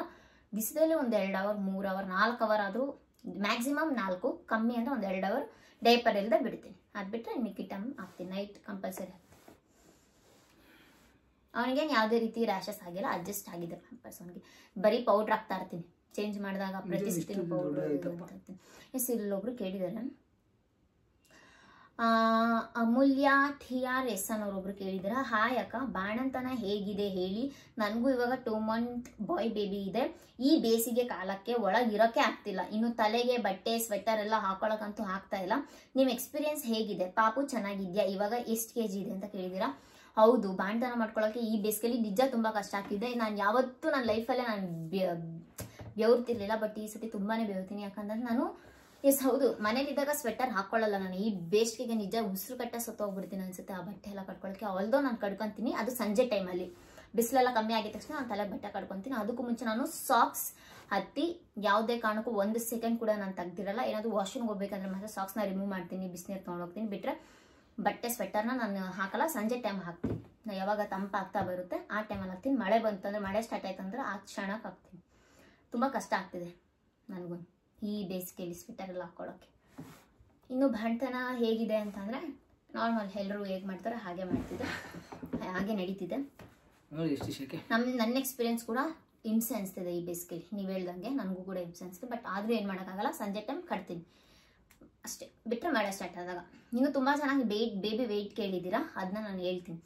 ಬಿಂದು 2708 ಅನ್ನೋರೊಬ್ರು ಕೇಳಿದ್ದೀರಾ, ಪ್ರೆಗ್ನೆನ್ಸಿಲಿ ವೆಯ್ಟ್ ಎಷ್ಟಿತ್ತು, ಈಗ ಎಷ್ಟು kg ಇದೆ, ಏನು ಫುಡ್ ತೊಗೊಂಡ್ರಿ ಅಂತ. ನಾನು ಪ್ರೆಗ್ನೆನ್ಸಿಯಲ್ಲಿ 45 kg ಮೇಲೆ ದಾಟ್ಲೇ ಇಲ್ಲ, 1 ಗ್ರಾಮ್ ಕೂಡ ದಾಟಲಿಲ್ಲ 45 kg ಮೇಲೆ. ಫೈನಲ್ 45 kg ಇತ್ತು ನಾನು ಪ್ರೆಗ್ನೆನ್ಸಿಲಿ. ಈಗ ಎಷ್ಟಿದ್ದೀನಿ ಅಂತ ತೂಕ ಹಾಕ್ಸ್ಬೇಕು. ಏನು ಫುಡ್ ತೊಗೊಂಡ್ರಿ ಅಂತ ಕೇಳಿದ್ರೆ, ನಮ್ಮಮ್ಮ ಏನು ಕೊಡ್ತಾರೋ ಇವಾಗ ಬಾಣಂತನದಲ್ಲಿ ಅದೇ ತೊಗೊತೀನಿ. ಪ್ರೆಗ್ನೆನ್ಸಿಲಿ ಡ್ರೈ ಫ್ರೂಟ್ಸ್, ಆ್ಯಪಲ್ ಎಲ್ಲ ಥರದ್ದು ತೊಗೊಂಡಿದ್ದೆ. ಸೂರಿ ಫಾರ್ ಎವರ್ ಅನ್ನೋರೊಬ್ರು ಕೇಳಿದ್ದೀರಾ, ನಿಮಗೆ ಎಲ್ಲ ಥರ ಅಡುಗೆ ಬರುತ್ತೆ, ಮತ್ತು ಬರುತ್ತಾ, ನಿಮಗೆ ಹೇಗೆ ಶುರು ಆಯಿತು, ನಿಮ್ಮ ಲವ್ ಹೇಗೆ ಶುರು ಆಯಿತು, ಬೇಬಿ ಫೋಟೋ ತೋರಿಸಿ ಅಂತ ಕೇಳಿದರೆ. ಎಸ್, ನನಗೆ ಎಲ್ಲ ಥರ ಅಡುಗೆ ಬರುತ್ತೆ. ಯೂಟ್ಯೂಬ್ ಇದೆಯಲ್ಲ, ಯಾಕೆ ತಲೆ ಕೆಡಿಸ್ಕೊಳ್ಳೋದು, ಯೂಟ್ಯೂಬ್ ನೋಡ್ಕೊಂಡು ಎಲ್ಲ ಥರ ಅಡುಗೆನೂ ಮಾಡ್ತೀನಿ. ನಮಗೆ ಪ್ರೀತಿ ಶುರು ಆಗಿದೆ ಹೇಗೆ ಅಂತಂದರೆ, ಹಾಗೆ ಕಣ್ಣ ಸಲಿಗೆ ನೋಡ್ತಾ ಹೋಗಿ ನೋಡ್ತಾ ಶುರು ಆಯಿತು. ಆ್ಯಂಡ್ ಬೇಬಿ ಫೋಟೋನ ರಿವೀಲ್ ಮಾಡ್ತೀವಿ. ಇವಾಗ ತುಂಬಾ ಲೆಂತ್ ಆಯಿತು ವಿಡಿಯೋ, 30 ನಿಮಿಷ ಹಾಗೆ ಹೋಯ್ತು. ಇಲ್ಲಿಗೆ ಸ್ಟಾಪ್ ಮಾಡೋ. ನೆಕ್ಸ್ಟ್ ಬೇಕಾದ್ರೆ ಇನ್ನು ಮಿಕ್ಕಿದ್ದು ಇಲ್ಲ ಕಂಟಿನ್ಯೂ ಇನ್ನೂ ಸ್ವಲ್ಪ ಇದೆ ಕ್ವಶನ್ಸ್. ಯಾವ್ದು ಇಲ್ಲ ಬೇಕಾದ್ರೆ ಇನ್ನೂ ಇದೆ, ಎಷ್ಟೊಂದು ಇದೆ, ಬೇಜಾನಿದೆ ಇನ್ನೂ ಕ್ವಶನ್ಸ್. ಅಲ್ಲಿಗೆ ಸ್ಟಾಪ್ ಮಾಡೋಣ. ನೆಕ್ಸ್ಟ್ ಬೇಕಾದ್ರೆ ಇನ್ನು ಮಿಕ್ಕಿದ್ದು ಕಂಟಿನ್ಯೂ ಮಾಡೋಣ. ಇಲ್ಲಿ ಕೇಳ್ಕೊಳ್ಳಿ ಬಂದು ನೆಕ್ಸ್ಟ್ ಯಾರ್ಯಾರ್ದು ಹೇಳಿಲ್ಲ ನೆಕ್ಸ್ಟ್ ಅವ್ರದ್ದೆಲ್ಲ ಹೇಳ್ಕೊಂಬರ್ತೀನಿ. ನಾನು 200 ಕ್ವಶನ್ಸ್ನ ಸ್ಕ್ರೀನ್ಶಾಟ್ ಮಾಡಿ ಹೊಡ್ಕೊಂಡಿದ್ದೆ. ಚಾರ್ಜು ಇಲ್ಲ ಅದರಲ್ಲಿ ಎಷ್ಟು ಅದು ಎಷ್ಟು ಆನ್ಸರ್ ಮಾಡಿದ್ದೇನೋ ಗೊತ್ತಿಲ್ಲ. ಬಟ್ ಇನ್ನೂ ಇವಾಗ ಎಷ್ಟು ಕ್ವಶನ್ಗೆ ಆನ್ಸರ್ ಮಾಡಿದ್ದೇನೋ ಅಷ್ಟು ಕ್ವಶನ್ಸ್ ಇನ್ನೂ ಪೆಂಡಿಂಗ್ ಇದೆ. ನೋಡೋಣ ನೆಕ್ಸ್ಟ್ ಈ ವಿಡಿಯೋ ಹೆಂಗೆ ನೀವು ಕೇಳ್ತೀರೋ ನೆಕ್ಸ್ಟ್ ರೆಸ್ಪಾನ್ಸ್ ಬರುತ್ತೋ ಅದ್ರ ಮೇಲೆ ಹಂಗೆ ಹೇಳ್ಕೊಂಡು ಹೋಗೋಣ. ಇನ್ನು ಪಾಪು ವೆಯ್ಟ್ ಈ ವಿಡಿಯೋಗೆ ಇಂಪಾರ್ಟೆಂಟ್ ಹೇಳ್ತೀನಿ. ಮಗು ಮುಖ ಯಾವಾಗ ತೋರಿಸ್ತೀನ ಅಂತ ಇಂಪಾರ್ಟೆಂಟ್ ಆಗಿ ಕೇಳಿದ್ದೀರಾ. ಮಗು ಮುಖನ ನಾನು 2 ತಿಂಗಳು ಬಿದ್ದು ತುಂಬಿ 3 ಬಿದ್ದಾಗ ತೋರಿಸ್ತೀನಿ. ಅಲ್ಲಿವರೆಗೂ ತೋರ್ಸಕ್ ಹೋಗಲ್ಲ, ದೃಷ್ಟಿ ಆಗುತ್ತೆ. ಇದು ಯಾವುದು ಏಪ್ರಿಲ್ ಅಲ್ಲ, ಏಪ್ರಿಲ್ ಮೇ 10 ಒಳಗೆ, ಮೇ 10 ಒಳಗೆ ಕಂಪಲ್ಸರಿ ತೋರಿಸ್ತೀವಿ. ಬೇಬಿ ಫೇಸ್ನ ರಿವೀಲ್ ಮಾಡ್ತೀವಿ. ತುಂಬಾ ಜನ ಕೇಳಿದ್ದೀರಾ ನಿಮ್ಮ ಮಗು ಫೋಟೋ ನೋಡ್ಬೇಕು ಅಂತ ಕ್ಯೂರಿಯಾಸಿಟಿ ಇದೆ ಅಂತೇಳಿ. 3 ಜನದ ಒಂದು ಫೋಟೋ ಹಾಕ್ತೀನಿ ಅಂತ ಅದಾಗ್ತೀವಿ ಆ ಫೋಟೋ. ಆ್ಯಂಡ್ ಒಂದು ರೀಲ್ ಮಾಡಿದ್ದೀವಿ, ಆ ರೀಲ್ನ ಬಿಡ್ತೀನಿ. ಮೇ 10th ಒಳಗೆ ಮಗು ಫೋಟೋ ರಿವೀಲ್ ಮಾಡ್ತೀವಿ. ಆ್ಯಂಡ್ ಮಗು ವೆಯ್ಟ್ ಎಷ್ಟಿದೆ ಅಂತ ಕೇಳಿದ್ದೀರಾ. ಮಗು ವೆಯ್ಟ್ ಎಕ್ಸಾಕ್ಟ್ ಆಗಿ ಹೇಳಲ್ಲ, ದೃಷ್ಟಿ ಆಗುತ್ತೆ ಅಂತಾರೆ ಅಥವಾ ಅದು ಇದು ಆಗುತ್ತೆ ಅಂತಾರೆ. 3.5 kg ಮೇಲಿದ್ದಾನೆ ಅಷ್ಟೇ, ಅದ್ರ ಮೇಲೆ ಹೆಚ್ಚು ಕಮ್ಮಿ. ಇವಾಗ ಮತ್ತೆ ಬೇಬಿಗೆ ಎಷ್ಟು ತಿಂಗಳು ಅಂತ ತುಂಬಾ ಜನ ಕೇಳ್ತೀರಾ. ಇವತ್ತಿಗೆ ಕರೆಕ್ಟ್ ಆಗಿ ನನ್ನ ಮಗುಗೆ 1.5 ತಿಂಗಳು. 1 ದಿವಸನೂ ಹೆಚ್ಚು ಕಮ್ಮಿ ಇಲ್ಲ ಇವತ್ತಿಗೆ. ಇಲ್ಲ ಇವತ್ತಿಗೆ 1.5 ತಿಂಗಳು ಮೇಲೆ 2 ದಿವಸ ಆಗಿದೆ. ಆ ಥರ 1.5 ತಿಂಗಳು ಎಕ್ಸಾಕ್ಟ್ ಇದೆ ಅಷ್ಟೇ. 1.5 ತಿಂಗಳು ಪಾಪ.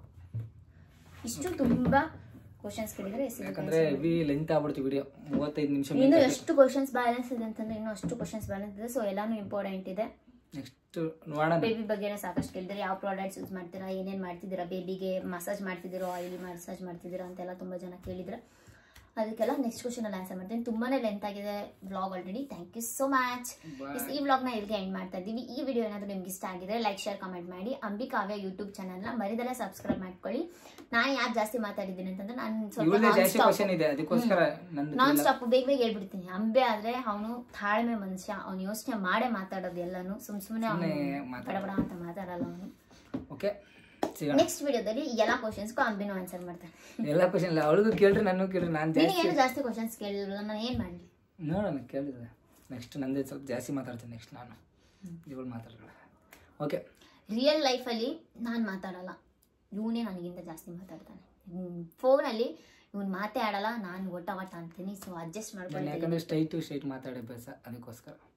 ನನಗೆ ಮನೆಗೆ ಬಂದ ಅಂದ್ರೆ ಏನಾದ್ರು ಒಂದು ಮಾತಾಡಲಿಲ್ಲ ಅಂದ್ರೆ ಯಾಕೆ ಮಾತಾಡಲ್ಲ ಅಂತ ಕೇಳ್ತೀನಿ. ಅದು ರೂಢಿ ಆಗ್ಬಿಟ್ಟಿದೆ ನನಗೆ. ನಾನು ಮನೇಲಿ ನನ್ಗೆ ಯಾರು ಅಡ್ಜಸ್ಟ್ ಆಯ್ತಾರೋ ಅವ್ರ ಜೊತೆ ನಾನು ಮಸ್ತ ಮಾತಾಡ್ತೀನಿ. ನನ್ಗೆ ಯಾರು ಅಡ್ಜಸ್ಟ್ ಆಗಿಲ್ಲ ಅವ್ರು ಮಾತಾಡಂದ್ರು ನಾನು ಮಾತಾಡಲ್ಲ. ನಾನಂತೂ ಫೋನಲ್ಲಿ ಮಾತಾಡ್ತೀನಿ, ನೋಡಿದವ್ರು ಎಷ್ಟು ಮಾತಾಡ್ತಾಳೆ, ಅಂಬಿಗೆ ಚಾನ್ಸೇ ಕೊಡಲ್ಲ ಅಂತಾರೆ. ಬಟ್ ರಿಯಲ್ ಇಲ್ಲ ಹಂಗೆ ಮೊಬೈಲ್ ಅಂದ್ರೆ ಸ್ವಲ್ಪ ಭಯ, ಅದಕ್ಕೆ ಮಾತಾಡಲ್ಲ. ಸ್ವಲ್ಪ ಕ್ಯಾಮ್ರಾ ಅಂದ್ರೆ ಭಯ ಅಷ್ಟೇ. ಗೈಸ್ ಲೆಂತ್ ಆಯ್ತು. ಬಾಯ್ ಎಲ್ಲರಿಗೂ ನೆಕ್ಸ್ಟ್ ಸಿಗೋಣ.